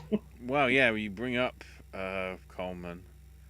I think there's another name that also people will go, what? So on the actors front, we've got Blanchett for Tar, Coleman for Empire of Light, Viola Davis for Woman King, Ana de Armas for Blonde, and Michelle Williams for Fabelmans. I think these are like shoot my predictions from August. I am gonna throw this out there. Blanchett is amazing in Tar. Tar is Blanchett's best performance in a while. Like I was starting to worry about how I felt about Blanchett as an actress, and how she was starting to feel a bit too mechanical and obvious with stuff like Carol and stuff like that. But she won me back over with Tar. But I gotta say, honestly, if I could be nominating her for anything this year, it would totally be Pinocchio. That's one of the... Cate Blanchett in Pinocchio is one of the best casting choices I've maybe ever seen. And I'll just leave that at that. And before we go any further, that's a nice little segue. Josie says, AJ, would you personally nominate Pinocchio for Adapted? I certainly would. It's a shame it's not picking up too many production design notices at the critics groups and Critics' Choice. There's some stuff I haven't seen yet, but I would say it's pretty safe to say yes, I would. It'd be interesting if Daniel Craig best, excuse me, Colin Farrell in the comedy actor race. I mean, I love Knives Out. Glass Onion is solid, and Daniel Craig is solid in it, but I do not think he needs to be Colin Farrell. There's some good news and some bad news about Colin Farrell. Oh, no. The good news is he's wiping out the Critics Awards. That doesn't mean anything. Yeah, the bad news is that that doesn't usually translate. Yeah. Specifically for Best Actor, that has a hard time translating. Mm-hmm. Right. Hi, Josie- Ethan Hawke, who wasn't even fucking nominated. Josie said, would love to see the menu to get in for production design. Brian says, so Austin Butler is not going to be Taron Egerton this season. No, he's not. You're welcome. So you know what that means for my predictions. And he brings up the absence of Danielle Deadweiler. Yeah, why is she not here? She belongs here. Yeah, that is, the absence of Deadweiler and Monet is probably not the best look for why the Globes were in trouble to begin with. Especially to nominate something as divisive as Blonde. Yeah, I mean, to be fair, they did go with Davis and they went with Bassett. But Deadweiler belongs here. yeah, Deadweiler 100% belongs here. But yeah, given what they got in trouble for, Deadweiler Monet missing looks off. Well, especially since, like, when you look at the long run of things, Deadweiler Monet have a significantly better chance at getting Oscar nominations than Davis and Bassett do. I mean, at least I would think. It's probably not the right categories for it anyway, but Till missing completely. Yeah, that's crap. Till is underperforming something fierce. But again, these awards are just always wait for industry awards. Yep, exactly. Right, so I think we're just gonna have to just put that on like a recording. Look, Ashley needs to make it a soundbite and then just play it like every few minutes. Just wait for the guilds. Just wait for the industry awards. Josie says Spazatara, the monkey. Spazatara. And okay, the monkey with the monkey emoticon.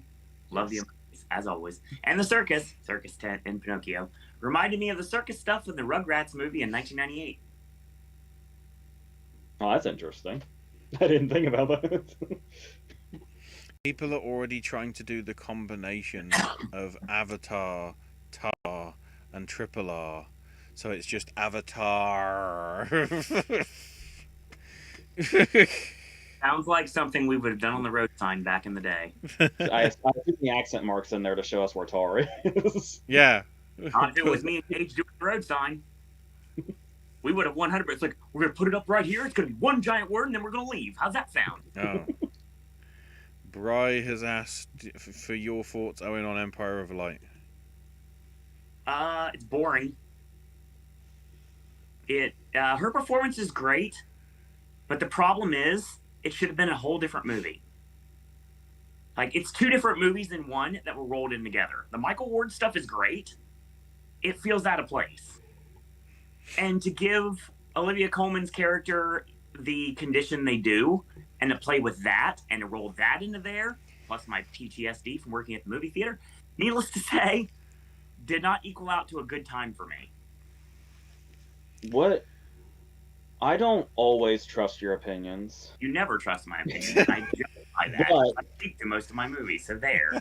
But you saying that makes a lot of sense, because when the bad reviews for Empire of Light came out, my big question was, you have Mendes, you have Coleman, and you have a movie setting. How in God's name did this go wrong? And when you talk about how it's disjointed and trying to do too many things, so many movies have done that had such potential. It's like I can visualize now how I'm gonna try to block this out when I actually see the movie myself, but for the time being, when you describe it like that, I can imagine why Empire of Light wouldn't work, despite all of its parts seeming like it should. Like the movie subplot is basically a MacGuffin, for all intents and purposes, because that's not the point of the movie. The point is what's going on with the race relations during the time and dating and. I saw some kind of headline.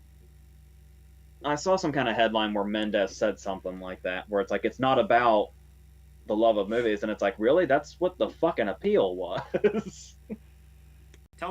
I'll say tell Toby Jones' character that, and you probably get slapped in the face. And then kicked down the back that's all I wanted to know, is Toby Jones fucking awesome? He's great in it. Again, not in it enough. It's the Michael Ward show, and he's fantastic in it, but he's in the wrong movie. What about Firth? Not in it enough. But he When gets I a saw- really, really solid altercation with Coleman towards the end, which is fantastic. Is yeah, that when I saw is that one of those scenes where if by chance it does get nominated, it's the bit that they'll show as the pickup for the. You know, I've cut the language Okay. because she I- has a full-on meltdown. I remember. Well, didn't was it BAFTA that played the Coleman clip from The Lost Daughter where she said she was going to cut their pricks off? Yeah. Well, you know, it was broadcast over here after 9 o'clock, so you can get away with that shit. I mean, it I looks. knew it was going to be. Honestly, you know what my first clue was? That Empire of Light was going to be disappointing. Sorry, coughing, everybody. It's how it was built up. It was a Sam Mendes movie starring Olivia Colman and Colin Firth. And then the poster comes out and it says "and Colin Firth." It's definitely Ann Colin Firth. It's like, oh, okay. It's like because a movie where the leads are Coleman and Firth, that would be something to Right. see. A movie based in the Empire movie theater and a movie about cinema with Olivia Colman and Colin Firth. Oh yeah, sign me up right now. What we got? No. I feel so unfair having this strong of an opinion of Empire of the Light already, but the review's already written now. I've become my own worst enemy. Oh God. And then the two major ones, you know, the best film. For comedy musical, we have Babylon, Banshees, Everything Everywhere, Glass Onion, and Triangle of Sadness. And then on the drama front, Avatar 2, Electric Boogaloo, Elvis, Fablemans, Tar, and Top Gun Maverick. Yes. Heck yeah, Top Gun.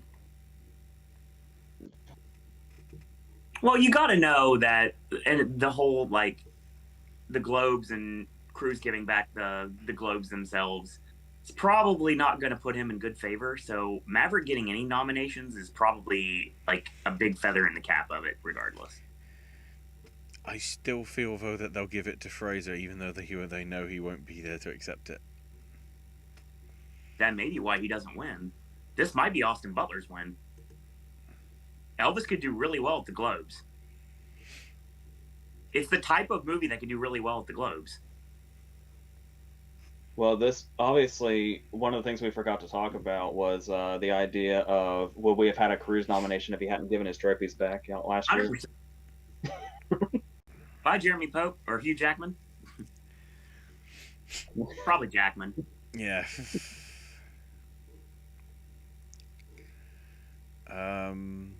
One thing I do want to note though,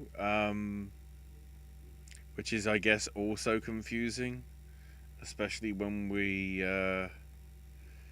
look at it, the satellites had Elvis as comedy or musical, Well, it's a musical. but the Globes have it as drama, even Matt though Damon. it's pretty musical. I actually kind of like this new ruling where music biopics aren't considered musicals, because I think that's actually kind of true. Well, that means There's an argument that to be means made that Elvis is a musical.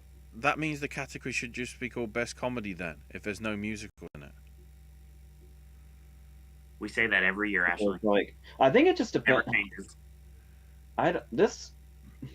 I'm not sure where my definitions are, because here's the thing: is I would say Elvis is not a musical, but I would say Rocket Man probably is.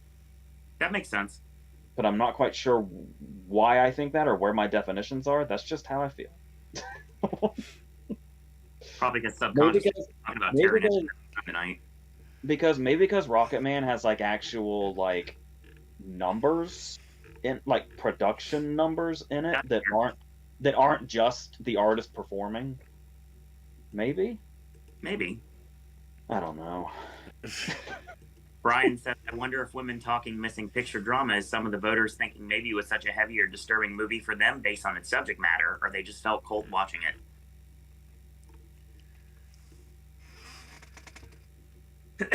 It's kind of hard to say with only 5 slots, but then again, if it's a powerful enough movie, it would be weird to pick something like Elvis over it. I know a lot of people really took to Elvis. I was talking Yeah. about that interview with Blunt where she said it was the last movie to make her cry, and it's like I'm guessing it's like the final scenes are probably with those people. That's a common thing with the music biopic, Live Aid and Bohemian Rhapsody, for instance. Very true. Yeah, in more ways than one. Yes. Mm. Now we shift from the Globes to the Critics' Choice. Yeah. What's it say about the Globes that we reach picture and we just don't really have any strong opinions? All of the contenders are out there. We just don't know if there's any more, which there has to be, or if this is it. We're picking from what we see already. Chances are we're not seeing all our contenders. Literally and figuratively, have not seen all our contenders yet. On the TV front, I won't go through every category because we'll do it in the predictions, but good to see Ray Liotta get a nod for supporting actor for Blackbird in limited series. Who going up against Murray Bartlett for Welcome to Chippendales. So he could get that would be a back-to-back, I think. Yes. In the same category. So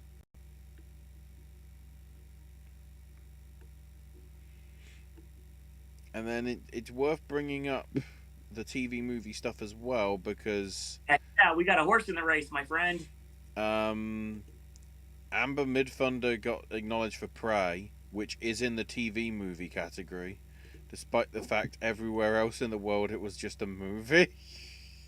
Yeah, it's so weird to see a movie as cinematic as Prey hanging out in the TV category. Yeah. It literally got a theatrical release here. I'd say the same thing about Fresh too. Considering what happened with it, why isn't Turning Red in Best TV Movie? You know, it was only on Disney Plus. Crap. The Survivor is really good too. The Barry Levinson like Holocaust boxing movie with Ben Foster. Mm-hmm. All I care about in the TV category is I actually have a horse in the race. Yeah, both in for Best TV Movie as well as in Best Actor. Yep. The Al Yankovic story. Heck yeah, Daniel Radcliffe is Weird Al Yankovic. I'm actually genuinely surprised Radcliffe did not make the Globes. Same. Do they not? I'm guessing they don't like Roku because there was nothing in there. And again, do they consider it a TV movie or whatever? I don't know. Had to break my rule to watch it, but it was literally the only way because it wasn't getting a theatrical release of any type whatsoever. Yeah. But it was worth it. So worth it.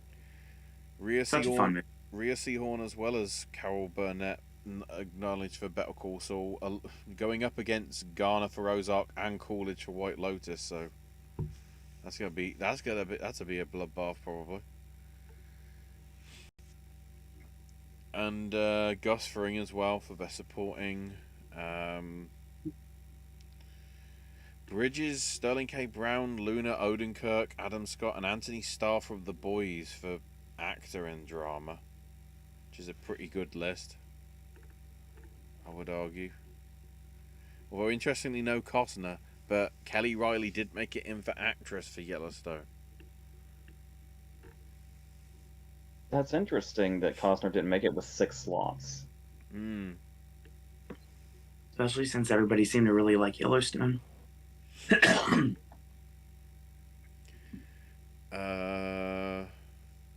On the comedy stuff, I mean, there's Henry Winkler for Barry and Bill Hader for Barry, but very much little else.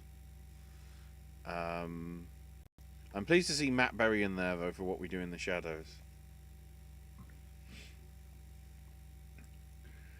Although interestingly, Steve Martin's the only one that gets recognition for Only Murders in the Building. No Short, no Gomez.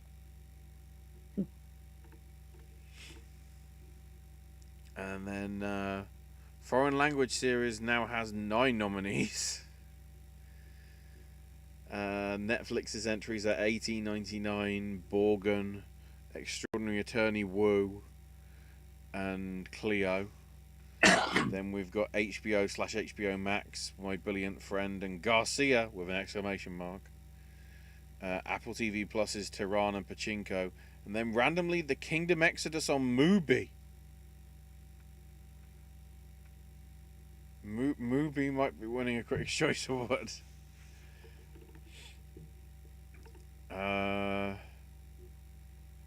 Jerry Carmichael's up for Best Comedy Special, but please let it go to Norm Macdonald.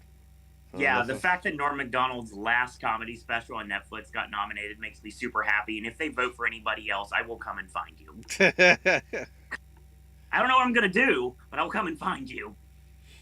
Yeah, so the TV movie list, it's Fresh, Prey, Ray Donovan the movie, The Survivor, We're the Al Yankovic Story in 3 months, which I don't know that one off the top of my head.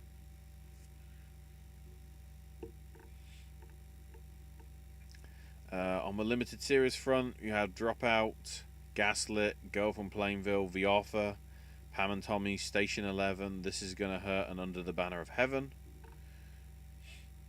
Then, in an interesting bit, drama series has 9 rather than the usual 8. So I guess we must have had a tie in the making up the shortlist. So we have Andor, Bad Sisters, Better Call Saul, Crown, Euphoria, Good Fight, House of the Dragon, Severance, and Yellowstone. And Bad Sisters was another one where I saw the first couple of episodes months ago for a focus group. And that's another one where it's like Severance was the same way. Okay, I'm really into this, but then when it actually came out, I just overlooked it. But those first 2 episodes were really good. And then on comedy series, we have Abbott Elementary, Barry, Dubber, Better Things, Ghosts, Hacks, Reboot, and Reservation Dogs.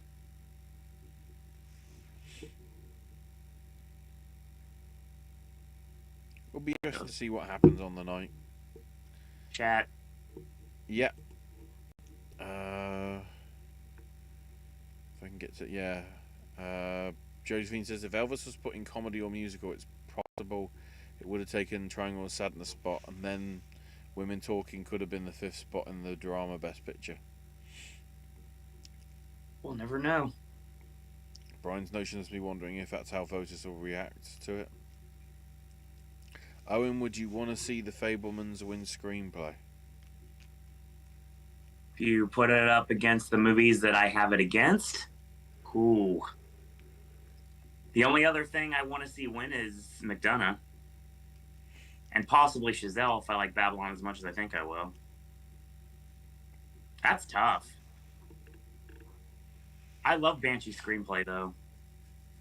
Let's just say, Josie, I wouldn't be upset if it happened, but I wouldn't shed a tear if it didn't. Bryce says the only 2 major movies we haven't got reactions yet are Man Called Otto and I Want to Dance with Somebody, the Whitney Houston movie. Man Called Otto looks fun. It looks like an extremely depressing movie, but I get the vibes from the trailer that it's a movie that I'm gonna connect with. God, it would be weird if something that was actually somewhat uplifting, like Man Called Ove, becomes depressing as fuck when it becomes Americanized. Well, Tom Hanks is basically playing Carl Fredricksen as a human, so for all intents and purposes. Carl Fredricksen was human. You mean live action? Yes. Oh, yo. I've coughed so much I've lost my mind. It's okay. Josephine says the Globes have their shadiness, but sometimes I hate the Critics' Choice more because voting based on what they're predicting rather than what they want, because that's disingenuous. Yeah. Oh, and also Bryce says it's interesting that Bluey, the hit Aussie preschool series on Disney Plus in America, made it in for animated series. I think it did last year, didn't it? Because I remember predicting it. Just because I think so. Just because Bluey, for Bluey's sake. Owen, what's your thoughts on Barry Levinson's Avalon? Never saw it. Bryce says, I hate Critics' Choice doing too many nominations in one category, and we know that this is the only TV award show that commonly has ties for wins. Yeah. That's like, why do we have TV awards and the spirits? I don't get that either. Then again, we can get ties like Women Talking and Jackass Forever. That might have to be the thing. I'm gonna have to get a screenshot of women talking, and then one of the stupid stunts right next to them of something from Jackass. So Knoxville gets 2 figures and a nomination for an award in the same calendar year. That sounds about right. My mum thinks so was stupid that they changed the title of I Want to Dance with Somebody with the dance emoji. Josie, they also made the trailer more Oscar bait. Like, the original trailer, it seemed like a movie that would just, like, go away and leave. This one actually focuses on Aki's performance, and even Stanley Tucci for that matter. And that didn't happen in the original trailer. There's a lot more to it than this time around. And I feel like they're really gunning for those awards that are not coming. Have we established yet whether the lead performance is Freddie Mercury or Elton John in terms of live performance? It sounds legit. It sounds like a shoot, but I could be wrong.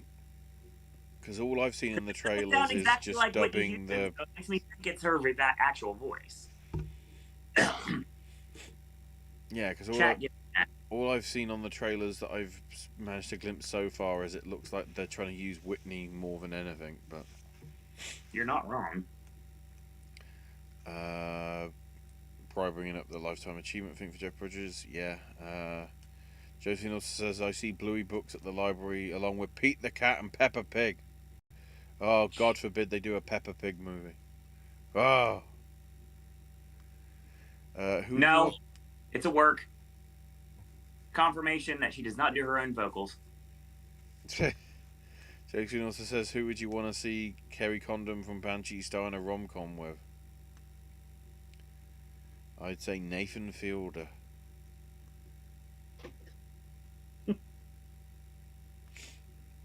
Mainly because I don't want to see Peter Rabbit. I think her and Donald Gleason would have a good chemistry.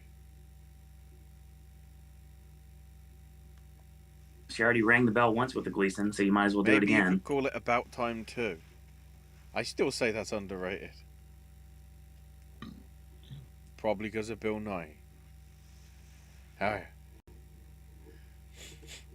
So, briefly mentioned that it's already happened, but Goodnight Oppie from Amazon got Best Documentary Feature.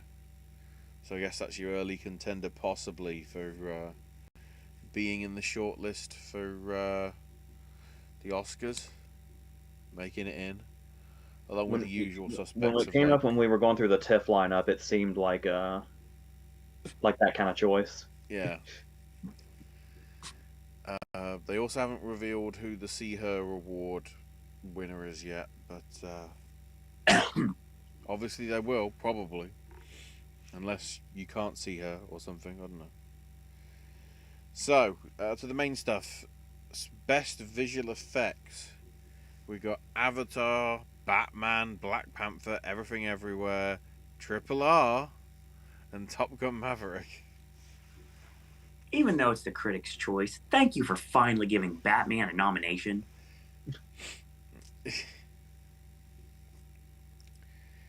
Hang on, we'll get to the second one then, because of makeup and hair, we got Babylon, Batman, Black Panther, Elvis, Everything Everywhere, and The Whale.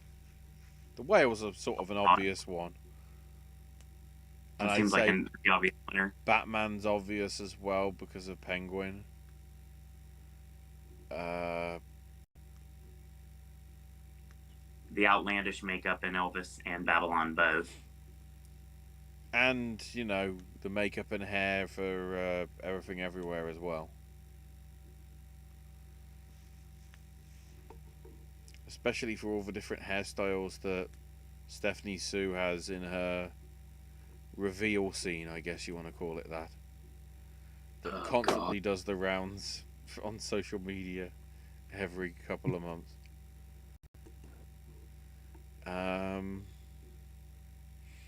What we got here? So for best original song at the Critics' Choice, it's the same 5 songs from the Globes, but add in New Body Rumba from White Noise. LCD sound system, AJ. Interesting. Yeah, that's very interesting. Nice. I like that. And then on the score front, It's Baumbach. It makes sense. on the score front, we have Desplat for Pinocchio, Giacchino for Batman, Heck yeah. Hilda Gunnatier for Tar and Women Talking, so a double nom. That's a double knockout. Hurwitz for Babylon and Williams for Fableman.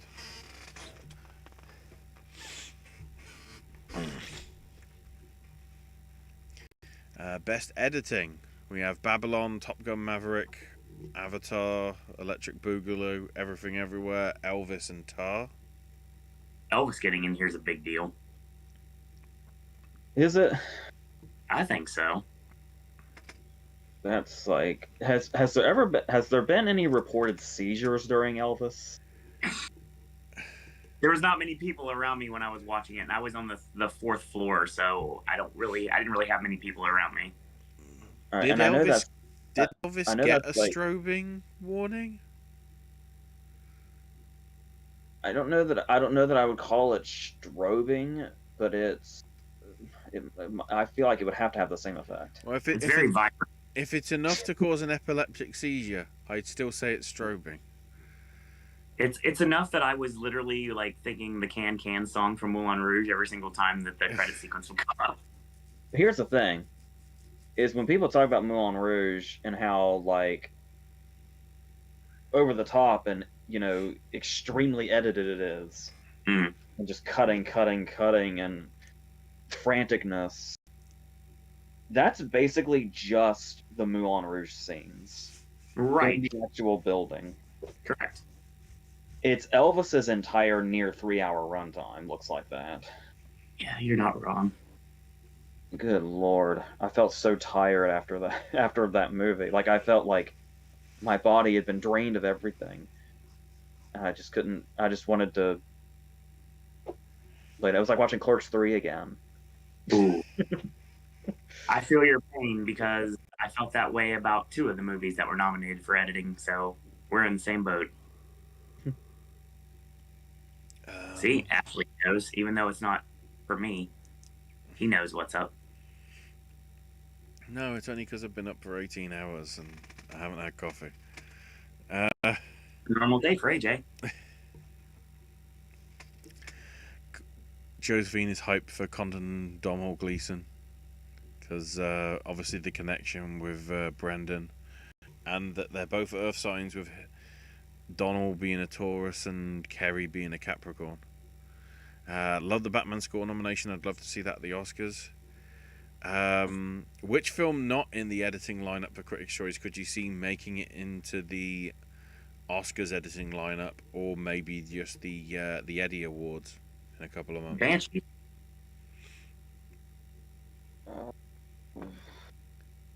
I would say Banshees of the Fablemans.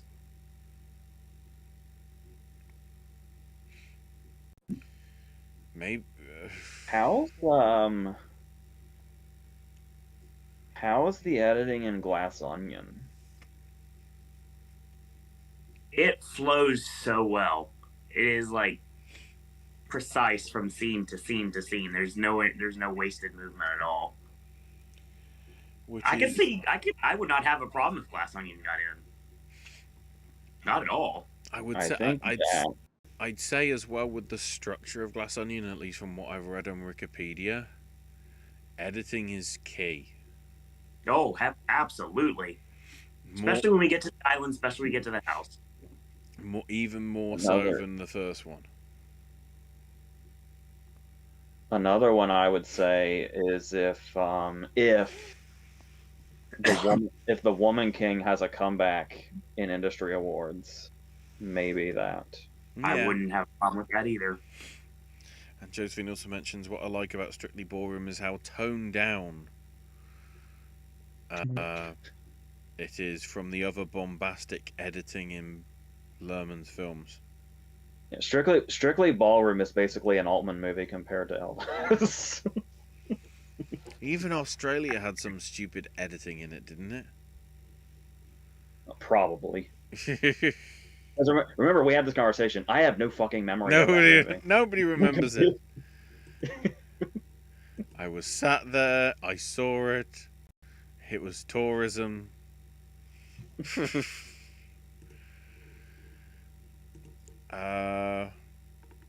For cinematography, we've got Russell Carpenter for Avatar Electric Boogaloo, Roger Deakins for Empire of Light.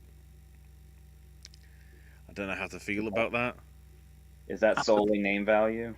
Yeah, for sure. That's what I'm well, wondering. I don't know.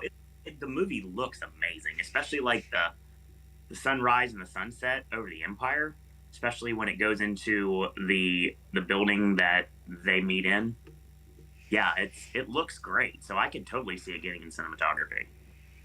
But then you've also got Florian Hofmeister for Tar, Kaminsky for Fablemans, Claudio Miranda for Top Gun Maverick, and Linus Sangram for Babylon. So Top Gun has been sweeping critics' cinematography awards, and I would just like to point out that Nope should be here. Yeah, Nope should definitely be here. Nope has been completely forgotten. Not completely. No. Okay, I misspoke. Nope has not been forgotten because obviously it's still got a little bit of visibility, but when we're starting to get these actual awards bodies announcing things, you'll get a win here and there, but nothing that really builds to anything, unfortunately. I think it's got a cinematography win somewhere, and then there's that Kiki Palmer win at New York. That weird Nick Kiki Palmer supporting win. So, Universal Studios Hollywood, on their backlot, recreated Jupiter's Claim, and it looks identical to the movie, and it's just absolutely incredible to see what that actually looks like in real time. So, the fact that that's not nominated for cinematography is a complete travesty. I want to clarify something that may have gotten awkward there if anybody caught it. For some reason, I almost called her Nikki Palmer, and I got to the first part of that, and I cut myself off. I didn't want it to sound like I was going to say something else. I've been coughing entire shows, so I don't even know what's going on anymore.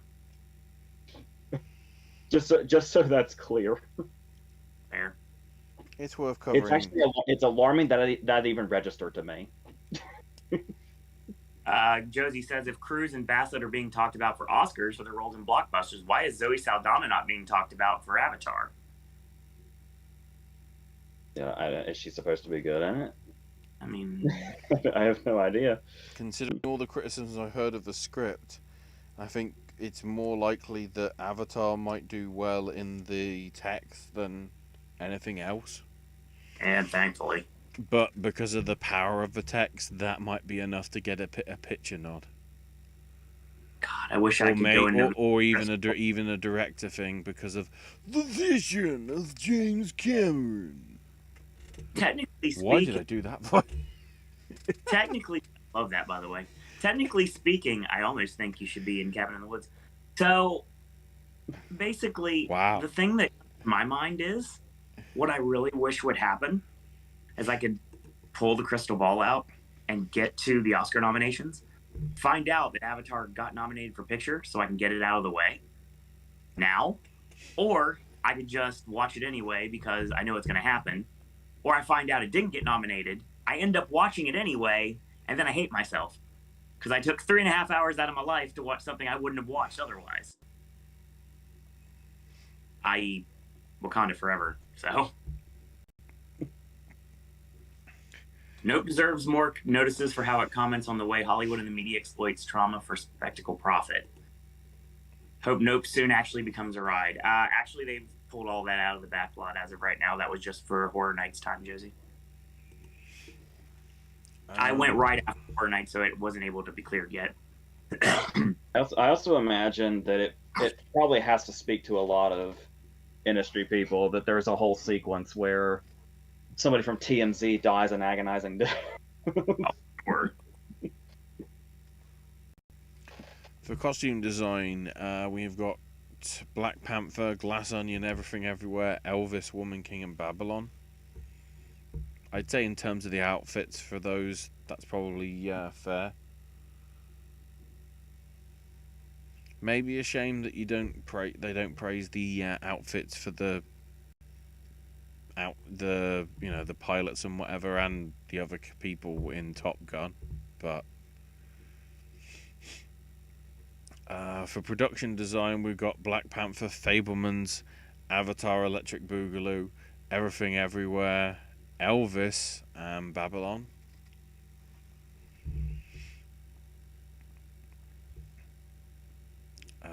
Well, I'll go ahead and defend and say that production design is somewhere that Elvis probably belongs. oh yeah, Black Panther, I don't know. There was because everybody goes after the effects in the first Black Panther, and I'll argue how much I love the first Black Panther movie so much, but there was some green screen stuff that actually really stood out to me in Wakanda Forever that was there's a shot of Winston Duke in particular where you can just tell he's on a set. When like the entirety of Wakanda's supposed to be behind him. It's just clearly that's fake. That's very fake. Well, this is the fine line though, where with movies like Avatar and Black Panther, where is the line between production design and visual effects? just like I can't tell the mixing and editing when it comes to the sounds, and I'm glad they finally put them together, so I don't have to. It's the same concept. I can't tell what the difference. Because like I would think it's Wakanda's design that's production design, and it's it not looking great behind Winston Duke is visual effects. But That would make sense. once again, though, I just don't know. Josie chimes in and says, I know I've been entertaining the idea a lot recently, but over or under 50% Top Gun gets an adapted screenplay. I've got it there. I'm not pulling it out unless I absolutely have to. Yeah, I'd say there's a possibility. But I'm not sure at this point with my lineup because Well, I'm not. the Whale's going to do, I don't know how She Said's going to do, and I don't know how Women Talking's going to do at this point. So there could be a whole different lineup by the time we do this show in a couple weeks. Yeah, because I'm still not convinced the Whale's gonna do anything other than Fraser. You know, that's another thing too. I've been juggling Sadie Sink and Hong Chow, but both of them have been absent the past few days. Yep. Once again, not that means anything. But because didn't Hong Chow get as far as SAG for downsizing? I think so. It sounds right. So she could easily make a comeback, but it's starting to feel like that's kind of like what happened with the Florida Project, where it was clear Dafoe was getting in, but there were people that had the Florida Project in their picture predictions, and it's like I feel like it was always going to be the case with as great as the Florida Project is, and as hard as it is to compliment him, it always felt like Dafoe was going to be that movie's only nomination, like the whole time. And I'm getting similar vibes from The Whale with Fraser, where it's like I think, and unless Hong Chow wants to break through, or maybe Sadie Sink, I think Fraser might be about it for well, makeup, but that's kind of a given. So makeup and Fraser at this point. That's kind of what I'm thinking, but I could be wrong. I mean, the fact I have it in screenplay very loosely, so I mean, I wouldn't be opposed to changing it. Apparently, Brian says Hong Chow to get in for Hollywood Critics Association this morning. Still visibility, so it's something. And who is that? Like, who votes for Brian. Elaborate. Who are the Hollywood Critics Association? Oh, I'm trying to remember. You have 3 guys outside of the Hard Rock trying to tell people that the place isn't open yet. Because it doesn't open when it says it does. Thank you very much. I can't remember exactly what it I'm is. up They hard sort in of January. mentioned it yesterday last year when they actually streamed it live on YouTube, and I was like, I can watch this. This is amazing. Ashley looks for things. I will continue. Brian says, I barely remember the Florida Project. And Brian also says, anything that Catherine Martin does is a big juggernaut to win, but you're up against 2 sequels with a first film one with Babylon setting around Hollywood. Josie says, even if The Whale misses picture, I think adapted screenplay is weak enough for it to make it in. Yeah, it's possible. Especially when there seems like there's almost no locks in the screenplay categories. Or supposed locks. We've been saying she said pretty comfortably, but now I'm not sure anymore. It's set for the HCA. It says that it's about 125 critics and entertainment journalists from America and abroad. All members must have at least 2 years of experience in film and/or television. You have to have at least a very long time. 35 likes a video. And members must show consistent ongoing work as well. Dude, we're getting to the point soon that we're talking about Critics' Choice. We're going to have YouTubers that are going to have access to these governing bodies sooner rather than later. Aren't there YouTubers in the Critics' Choice voters? I think there are. Yeah, how do you feel about Critics' Choice now, knowing that? We do better. Technically, because I was thinking about it, but economically I can't do it right now. I could have become a member of the Independent Spirit thing. Because I think that's just, if you pay for the membership and then you get the screeners, because I'm like, well, this is half the way I'm only going to be able to see these things. Legally. Yeah, you'd see stuff like a good 2 years before anybody else. Very true. No, I'm saying like stuff that's on Netflix that I won't be paying for because I don't want Netflix. I've already got enough, thank you. Fraser wins the Globe. Could it raise the chances of Whale getting in a picture? Josie, honestly, AJ may have a point here, and I feel like he does. That could be as far as the Whale goes. I'm not saying that's correct. We usually talk about this in actress with stuff like Still Alice. Right. Where it doesn't really do... even the chance of them winning doesn't really change the movie's stance. Yeah. And Josie shares our disdain for not having Bones and All getting an adapted screenplay at Critics' Choice. Yet. No love for that movie, and Critics sucks. Like it's, once again, though, here we go. Here comes the loop. It's come back again. Oh, no. Until an industry award happens, nothing has been determined. Brian says, if YouTube critics were in last year, they would have been big on films like Mask. Come on. Chatan. I'm almost positive. I'm almost positive there's YouTubers that are part of Critics' Choice. I'm sure there is. Some of them may not admit it, but it's probably true. Best animated film, we'll get back to. We've got Del Toro's Pinocchio, Marcel the Cell with Shoes On, Puss in Boots: The Last Wish, Turning Red, and Wendell and Wild. That's the movie that everybody... It's funny because the Henry Selick curse one more time comes back. It's funny that I've championed Coraline for so long, and every year I try to have a horse in the race that's kind of not really there. I think it's funny the year that I try to put everything on a movie like The Bad Guys, which is going to go nowhere, Henry Selick is the movie that takes me down. It's quite appropriate if you really think about it. It is interesting, though, how little Wendell and Wild's been in the conversation. Especially given Selick's reputation and just the whole Key and Peele inclusion, you would think.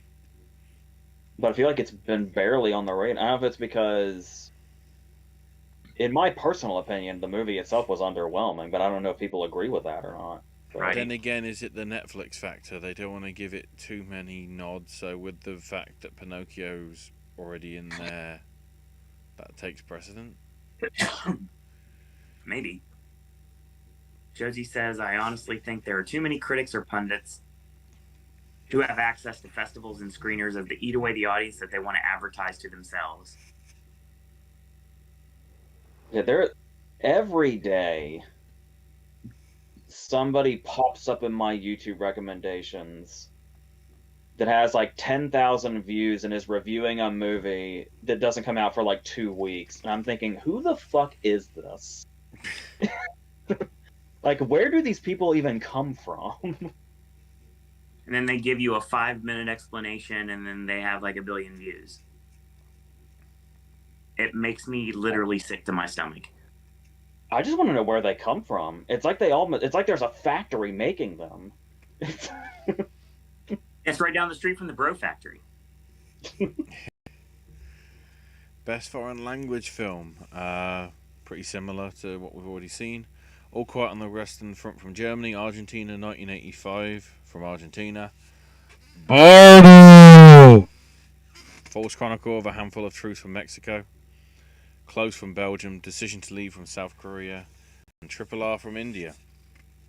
I just got a visual of like 5 people throwing their headphones off really quickly. You should always expect it. I would say Bardo ever again because Hey, if we get Bardo and EO, Owen's gonna be conflicted. No matter how much Doritos trying to push the narrative, I think Bardo's deader than Kelsey's nuts right now.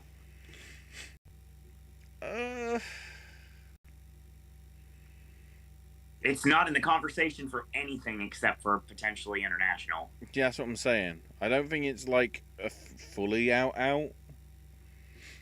but I don't think it's getting anything outside of the foreign categories anymore. So the nuts are destroyed. Keep them together. We're good. Okay. Would it possibly sneak into cinematography, maybe? If there's enough love for it, maybe. Because remember, we've had, I always forget. What was the name of that foreign movie that was like 3 hours that randomly got in? I think it was the same year as Cold War. It was about an artist or something. I know. It just randomly got into cinematography. You're asking me to remember something a long time ago. If I had seen it, I might remember its name, but I never ended up seeing it, so that might not be helping.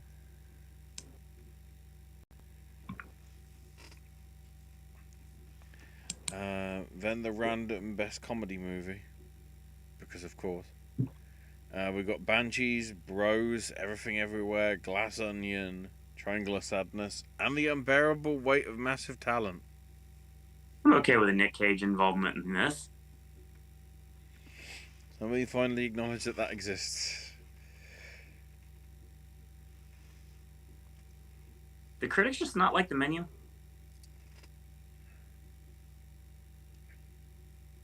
I think it did decently critics-wise, but not enough to justify.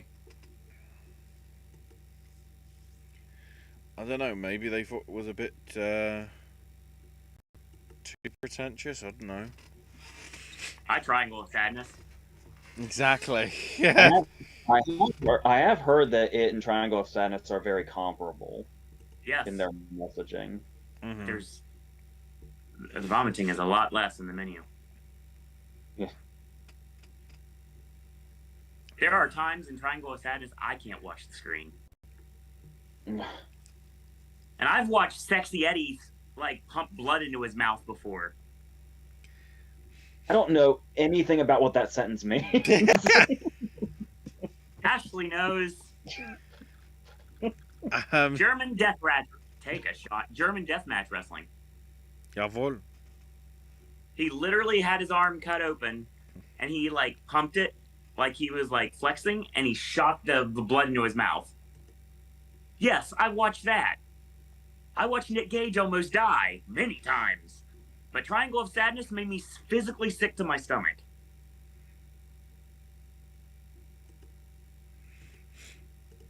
Possibly literally because of the sick. Oh, yeah. That's a shoot. More ways than one. Yeah. So the more significant ones. Adapted screenplay, we've got Samuel D. Hunter for The Whale, Kazuo Ishiguro for Living, Johnson for Glass Onion, Rebecca Linkowitz for She Said, and Sarah Polley for Women Talking. That's almost my actual screenplay lineup. Thanks, Living. Ruining everything. It is going to be interesting to see what happens to this category. Because I Thanks. feel like... I know I took out Living last time. Mm-hmm. And then Ashley made me worry about that. Right. But I would say I feel like the only two we're really looking at are Women Talking and Glass Onion, and then it's pretty much up in the air from there. That sounds about right. But I do think She Said has much more of a chance of going bigger with the industry. I hope so. So regardless of the backlash they'll probably get for it. Then on the original screenplay front, Todd Field for Tar, the Daniels for Everything Everywhere, McDonough for Banshees, Spielberg and Kushner for Fabelmans, and Charlotte Wells for Aftersun.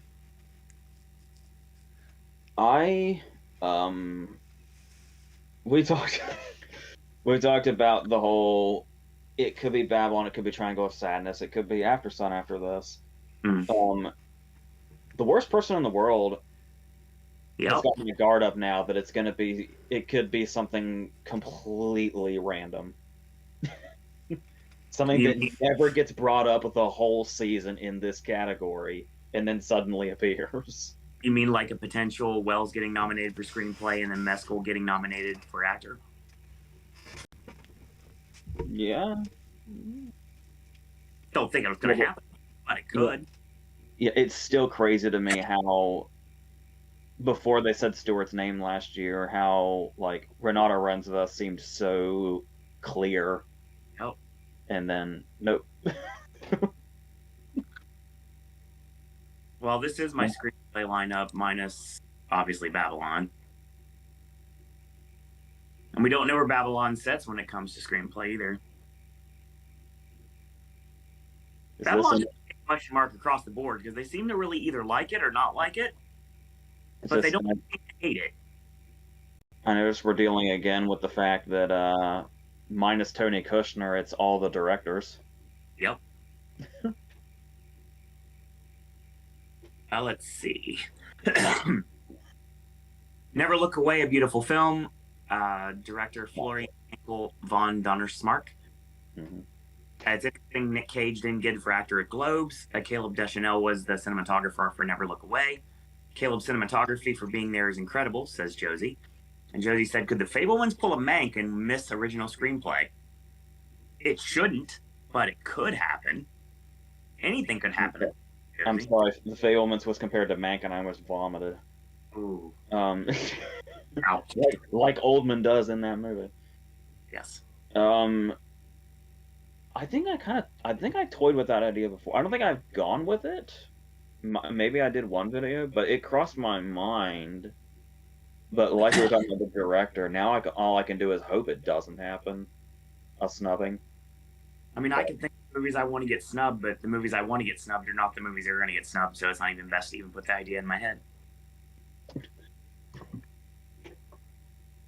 Because I literally have two of my absolute favorite movies of the year versus two of my least favorite movies of the year versus a movie that I feel like I'm going to really like, and I could be proven wrong. You never know. Because you could say something that would hold the Fabelmans back is that it has the sweeping story, but the individual dialogue isn't that great. But the individual dialogue too is really, really strong. Right. Whether it be the Judd Hirsch scenes or the Lynch scene or the scenes with Rogan and him and Sammy. Yeah. Especially their last scene. The one outside the pawn shop? Yeah. Oh, yeah. That's the good stuff right there. And the scene I mentioned in the video, I love the scene when he and Dano are in the car and like Dano's relating to him. Yes. and he's like saying like, "Oh, what you're doing is like this thing that I do," and it's like this. It's like the first time they really connect through that. Sure. A lot of strong dialogue in it. So I hope that doesn't happen. I don't think we're going to live in a world where that's going to happen. Remember, don't overly spoil Fableman. Take a shot. Don't overly spoil Fablemans, for I am intending on renting it this weekend. Josie, you're going to have a wonderful. I don't think we said anything in there really, did we? No. I revealed a location. That's nothing. We've talked a little bit about Judd Hirsch. We've talked a little bit about Seth Rogen. We've not really got into anything specific. Josie, if there is a way Fablemans theatrically, take it. I mean, I guess you could say just mentioning Lynch might be too much, but I feel like people know that Lynch is in it, right? Like, that was the major thing that I remember that at the beginning, that was one of the big selling points I remember hearing about many movies ago. It was a whole idea. Yeah, it was a whole news piece when he was cast. But Right. like, if I were to see the movie without knowing Lynch was in it, I would think knowing Lynch was in it was a spoiler. But I feel like people already know that. Well, since Ashley's not here, I'm going to continue. As I say, are we stalling now? I think. Oh heck no! We're not playing that game anymore. Are we going into ensemble or best young actor and actress? Since we're talking about the Fablemans, let's just transition into young actor actress. Speaking of the devil, Gabriel LaBelle for The Fablemans, Frankie Corio for After Sun, Jalen Hall for Till, so good. Bella Ramsey for Catherine Called Birdie, Banks Rapetta for Armageddon Time, another underrated movie that I really enjoyed that is not going to get any love this season, and the aforementioned Sadie Sink for The Whale. I'm really happy to see Bella Ramsey here. She is really good in that. I'm happy Jalen Hall's in here.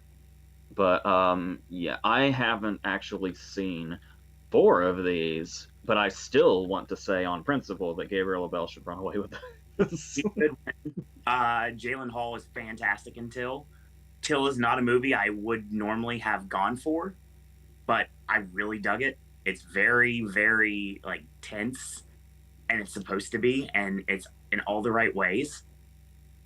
And you want to talk about editing, Till, like, editing around everything that, because it was mentioned originally on the little B-roll that they were not going to show specifics. We're not going to show violence. I don't. They steered clear from it as much as they could.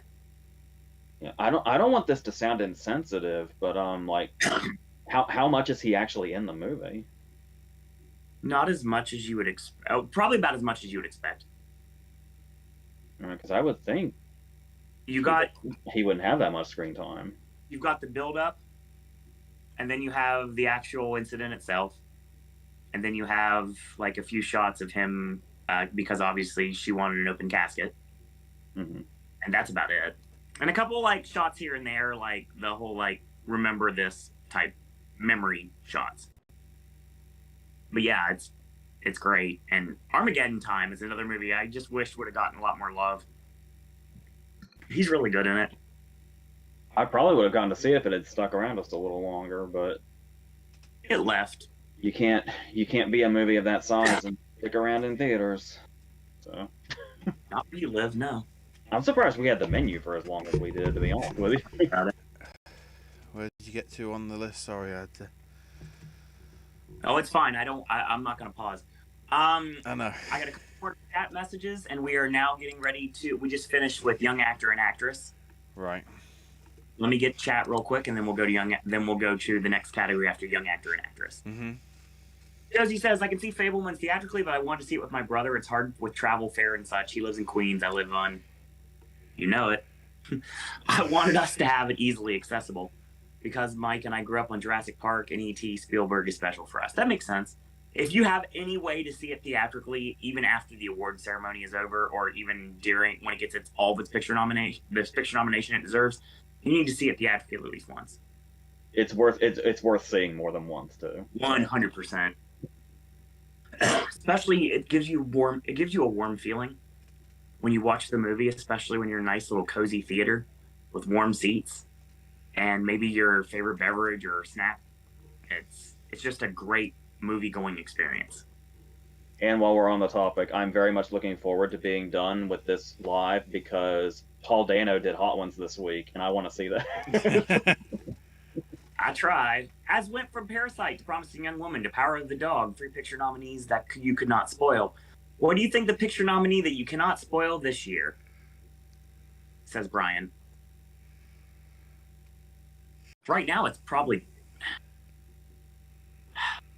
Well...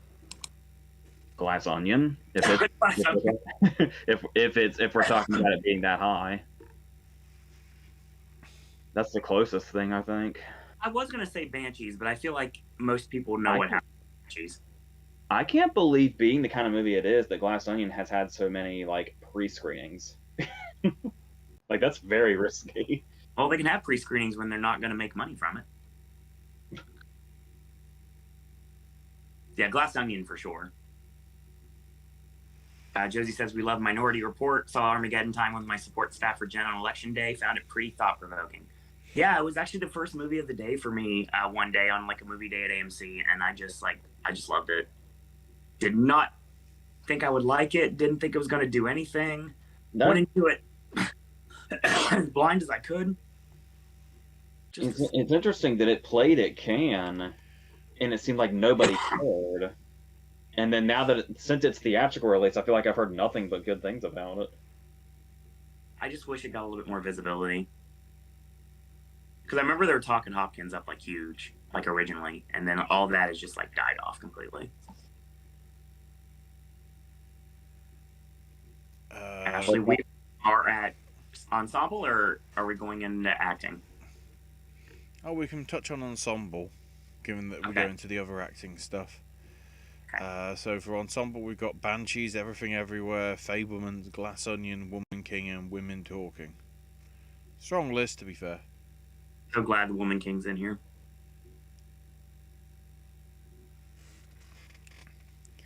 I'm always curious to see how much this ends up reflecting SAG's ensemble. Which I think is only 5 from what I remember. Yes. Yeah. Supporting actress, we've got Angela Bassett for Black Panther, Jessie Buckley for Women Talking, Kerry Condon for Banshees, Jamie Lee Curtis and Stephanie Sue for Everything Everywhere, and Janelle Monáe for Glass Onion. You're welcome.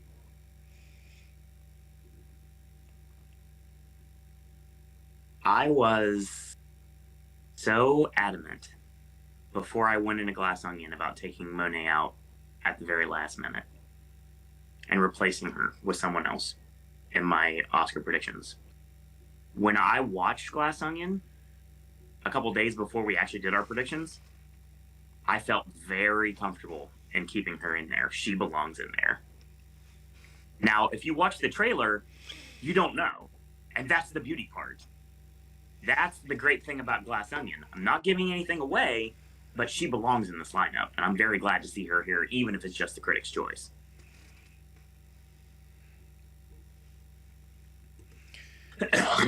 Supporting actor, we've got Dano and Hirsch for Fabelmans, Gleason and Keegan for Banshees, Yes. Kia Kwan for Everything Everywhere, and Brian Tyree Henry for Causeway. I'm surprised Henry has been making it this far with how low-key, not just his performance, but that whole damn movie is. Well, from what the vibe I get from everybody talking about it, and I've seen stuff online, the thing that they're putting over the most is Lawrence. That's the selling point. I've heard more Henry praise than I have Lawrence. Lawrence is an interesting case because it's... For me, personally, I was having trouble figuring out if her performance was appropriate for what the character was going through or weirdly unnatural. I was actually, you could dismiss it and say, well, yeah, of course a character like that would seem very maybe unnatural in her environment, but I was kind of leaning more towards it was just an unnatural performance. But she found it as it went. Whereas Henry's like strong the whole time. As he like always is.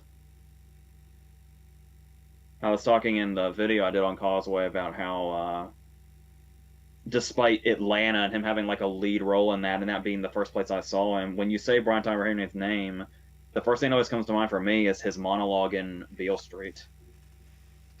And it's like for him to have like one scene in Beale Street, and that's literally the first thing I think of when I think of him, when he's got a big filmography building here, is says a lot about his abilities with a monologue. So he's your Alfred Molina then. In a way, that's an odd comparison, but I can see what you mean. You know what I'm saying? I don't remember his name in Beale Street. Best Actress, we have Kate Blanchett for Tar, Viola Davis for Woman King, Daniel Deadwyler for Till, Margot Robbie for Babylon, Michelle Williams for Fableman, and Michelle Yeoh for Everything Everywhere. Well, at least they right the wrong and put Daniel Deadwyler here. Mm-hmm. Yeah, I was gonna say that's like, is there anything to say? Because that sounds pretty accurate. This lineup. I'd say the only thing is that it's interesting that we haven't seen Naomi Ackie yet, but it's like either she's gonna break out with SAG or where did Andra Day start? Globes. Like what did she have before Oscar nomination? Globes. She won the Globe, right? Oh yeah, maybe she did. Pretty sure. Yeah, because that was 2020, right? That was the weird year. Mm-hmm. Where everything was all over the place. Yeah, because Carey Mulligan kept losing, and it was bumming me out. Yeah. You're telling me. And then an interesting list of Best Actor. Austin Butler for Elvis, Tom Cruise for Top Gun Maverick, Colin Farrell for Banshees, Brendan Fraser for The Whale, Paul Mescal for After Sun, and Bill Nighy for Living. I don't want to speak too soon, but that's got to be our top 6, right? At least as of this moment. Is there somebody really glaringly missing?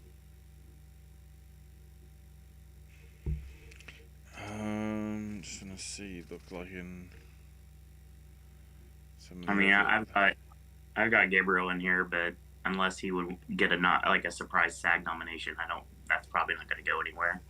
Diego Calva, if they want to go that far, but I don't think that's going to happen either.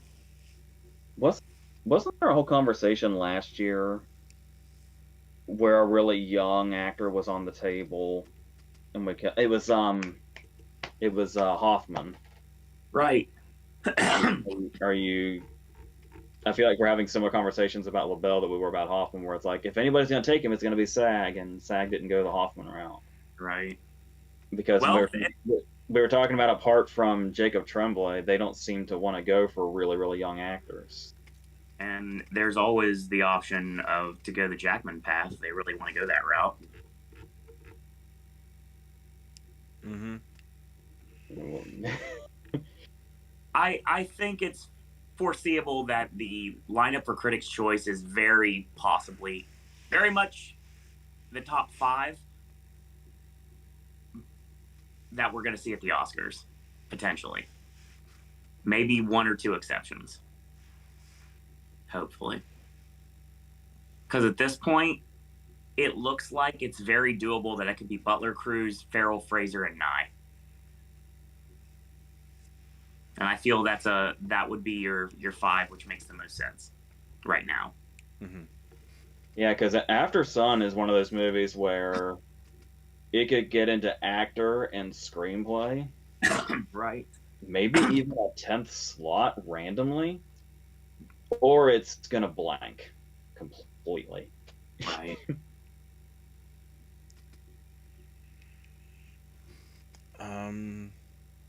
For director, we have James Cameron for Avatar 2 Electric Boogaloo, which I've just read a story.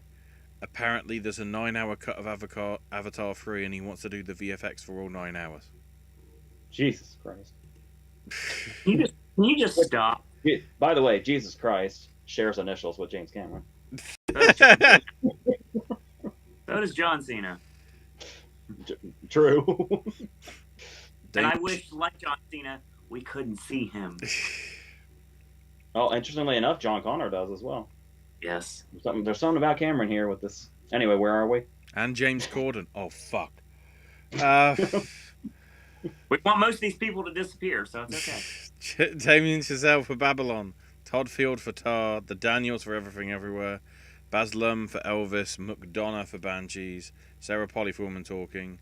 Gina Prince by the Wood for The Woman King. Yes. SS Rajamouli for Triple R. And Spielberg for Fabelmans. With 10 slots, there's a very interesting and alarming exclusion here. Well, I am talking about Kaczynski. Not being here with 10 slots is weird to me. I'm not like making big bets on him or anything, but I mean, it was 10 slots. And I know it's just Critics' Choice, but I'm interested how that happened. I think Kaczynski probably should be in here over some of these other ones. I mean, I'd put him close to the top, but that's me.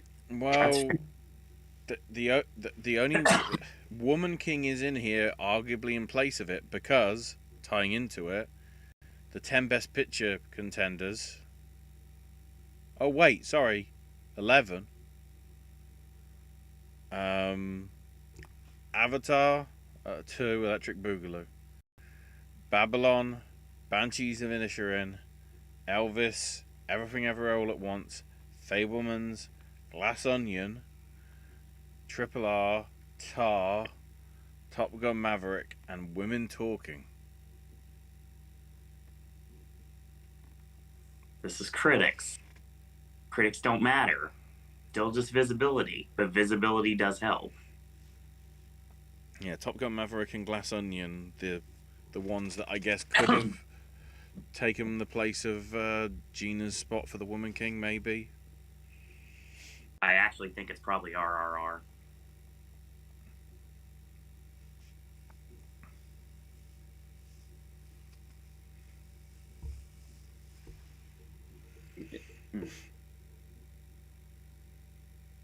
It's an intriguing thing, you know. I am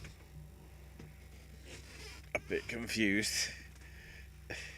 I had to stop myself there. I was about to say something, but then I had to ask myself, are you just saying something because you're trying to fill the silence? that was a very long silence. I think what I was going to say was, given the type of voting body and the type of Critics' Choice are, it wouldn't surprise me if RRR was actually pretty high in the voting. Yeah. In a way that wouldn't necessarily reflect with, say, like what the industry's going to do. If we're dealing with, like, you know, like YouTubers being a part of this voting body and stuff like that. Because I feel like it was that crowd that kind of helped it build its reputation. I know that sounds negative, Okay.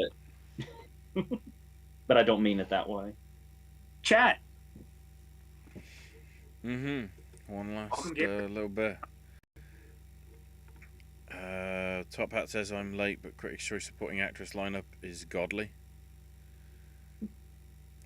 Josephine says that the HCA as well as the Australian Academy Awards and odds were released today. Did Elvis get 74 million? Probably. It made a lot of money. Now the question is, which of the 6 women do you think won't make it? Davis is probably the most likely to be cut, in my opinion, says Top Hat. I mean, I can't. I would put my bias aside. My complete bias aside, as much as I want to cut the people that are quite possibly our front runners, because I hate those movies. Honestly, I feel like if you want to chop someone on the list, the answer is Robbie. Yeah, I was just about to say I'd put Davis ahead of Robbie. That's not me saying that. That's me thinking. Andra Day won both Globe and was nominated for Critics' Choice, but Edgerton won the Globe as well. Edgerton, long day. Take a shot. Thank you, Mr. Top Hat. That was Brian that said the Andra Day comment. Mm-hmm. Josie says, although Gabriel LaBelle didn't make the Globes or Critics' Choice for lead actor, maybe he will be nominated for a role in the future. Hey, it's not over yet. You never know. There's a 5th slot left. Could happen. Brian says, I'm wondering if Jeremy Pope would go in the levels that Vigo did for Captain Fantastic. It's not a bad comparison. Of course, Vigo already had he had I feel like not many people know who Jeremy Pope is. Vigo is Vigo. Yeah. That probably had to help. I mean, Captain Fantastic is amazing, and he's amazing in it, but being who he is had to have helped the visibility of that movie. Josephine says, speaking of Kaczynski, thoughts on Oblivion?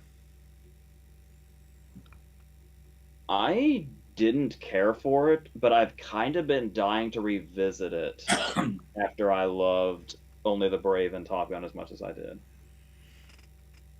From what I remember, Oblivion was one of those movies that was ruined by its trailer, because we saw that was the last year I watched trailers. Yep. And we saw that trailer on every fucking movie for God knows how long. You would literally say the lines with the whole trailer. And then it was the whole thing of Freeman being on all the posters and in the trailer, and he was in it for like 5 minutes. That's the kind of thing that would always throw me off.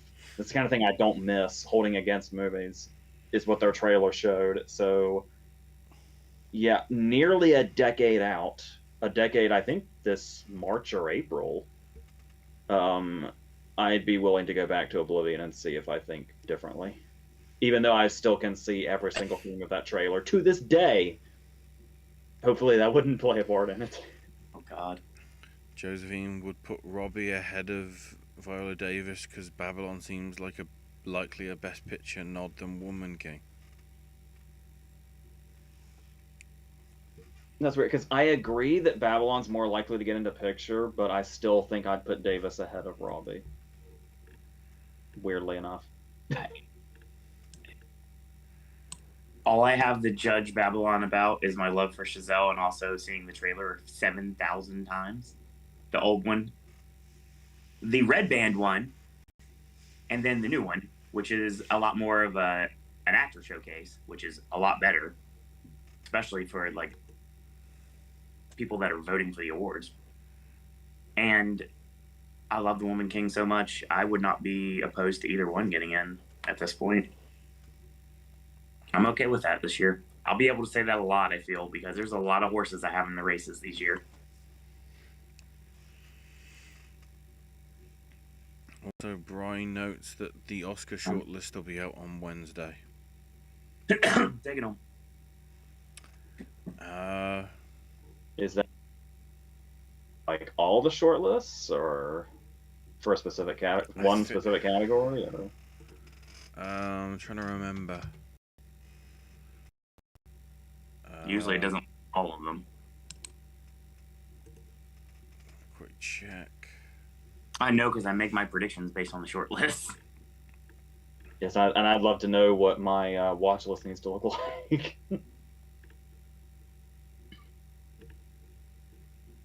All I know is I'll be going way across town to watch the shorts this year again, just like I did last year, in a really cool movie theater that's also a restaurant. Seems fair. It's a good sign that she got into Critics' Choice, but I think SAG's Deadweiler's make or break as far as making it into the Oscar 5. As of now, I think she gets in, but it's still shaky. She deserves it. Yeah, I hate to speak so confidently, but I feel like Deadweiler's fine. She should be.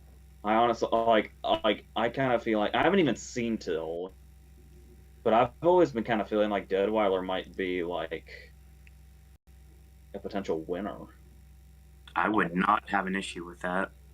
I don't think that Globe snub's going to be looked at kindly. Probably not. More ways than one. Yes.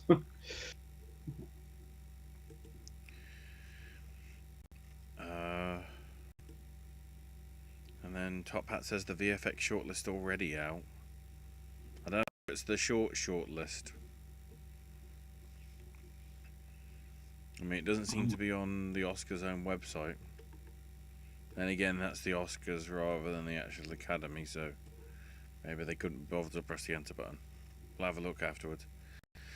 Josephine says, do you think Top Gun Maverick will get into VFX, or will they not consider the VFX? Then again, they've gone for practical effects a lot lately.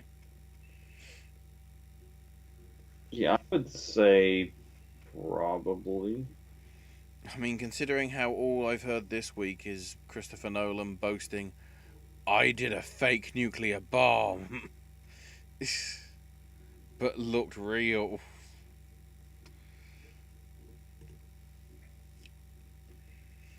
Mr. Top Hat says it's Gold Derby's second highest choice, so I think so.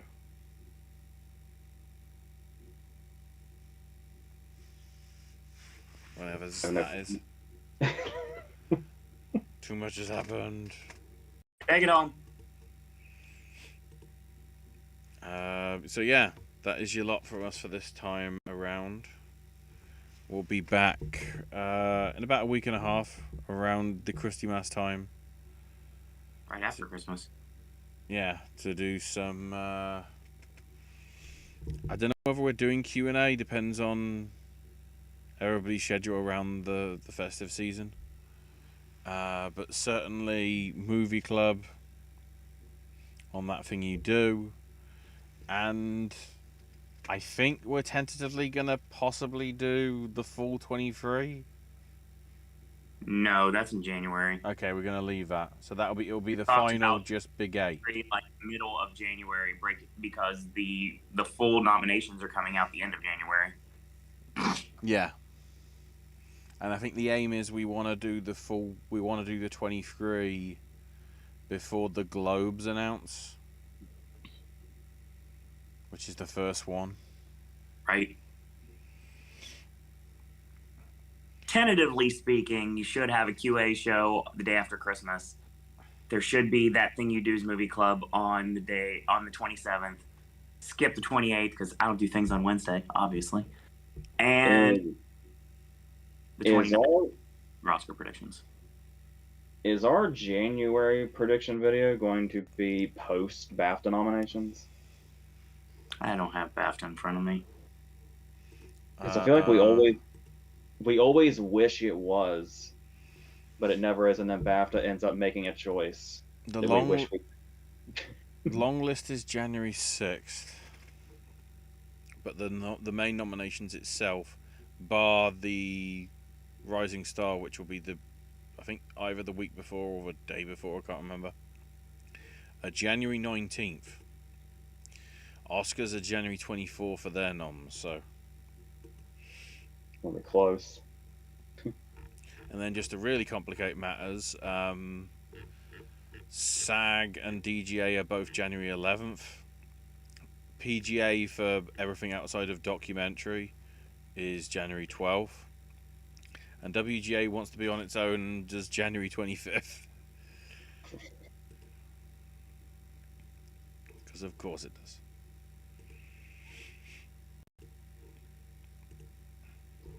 I think that's it. Yeah. Yep. Josie says, had a great time chatting with you all as usual. Smiley face emoji. Going to take a shower and get ready for bed as I have work at the library tomorrow. Nice. And tomorrow, my last Disney day, actually, before the year's over. Do blockouts. So, yeah, so that's your rough schedule for a week or so's time. So keep an eye out on the socials for that. Speaking of, before we get to the socials, other content here on the network. I was 2 minutes shy of actually getting the breakfast item for Christmas from McDonald's, but it took too long to get some other supplies from the shop that's next to it. So as soon as I got to the screen and pressed the touch thing, it was like, here is the daytime menu, not the breakfast menu. And I'm like, no. So I've got to find another. Like falling down. Hey? That's like falling down. Well, you want breakfast, but you can't get it, so you throw a conniption, Johnny Tantrum, and life ends for everyone. Well, it wasn't that. Yeah. Turns out I got a really good deal from the shop, which I wasn't expecting. So, yeah, there you go. I love how you downplay that as a tantrum, just in case it. It was less of a tantrum. It was more like, gutted rather than because I'm not normally up that early.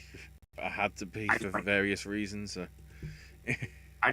I just like using the term Johnny Tantrum. Everyone should know this.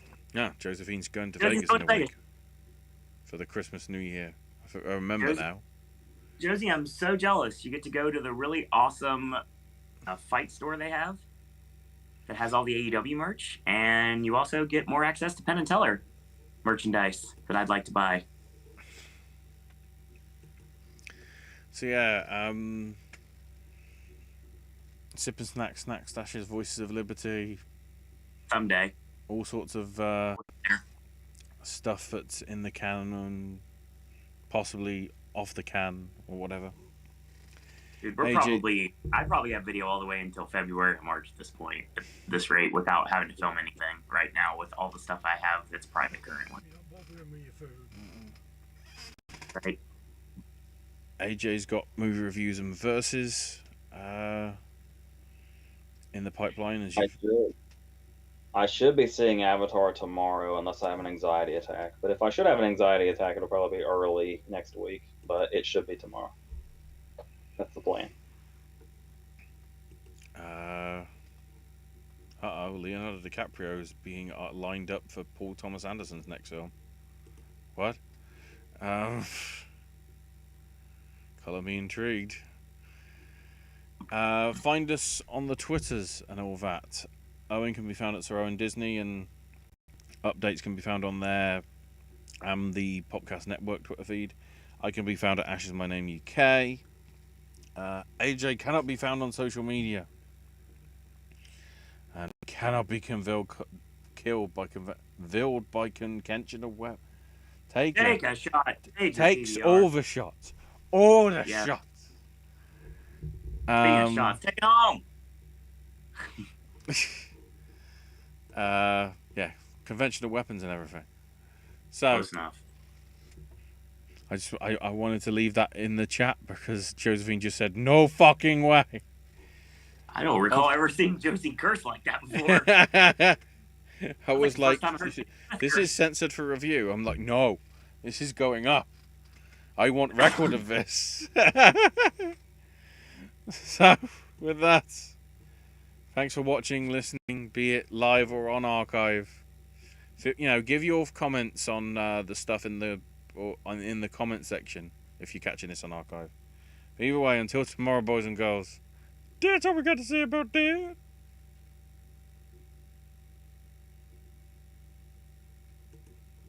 Yes, the Hankshausen. Yes, are you going to do it, Austin Butler? Are you really?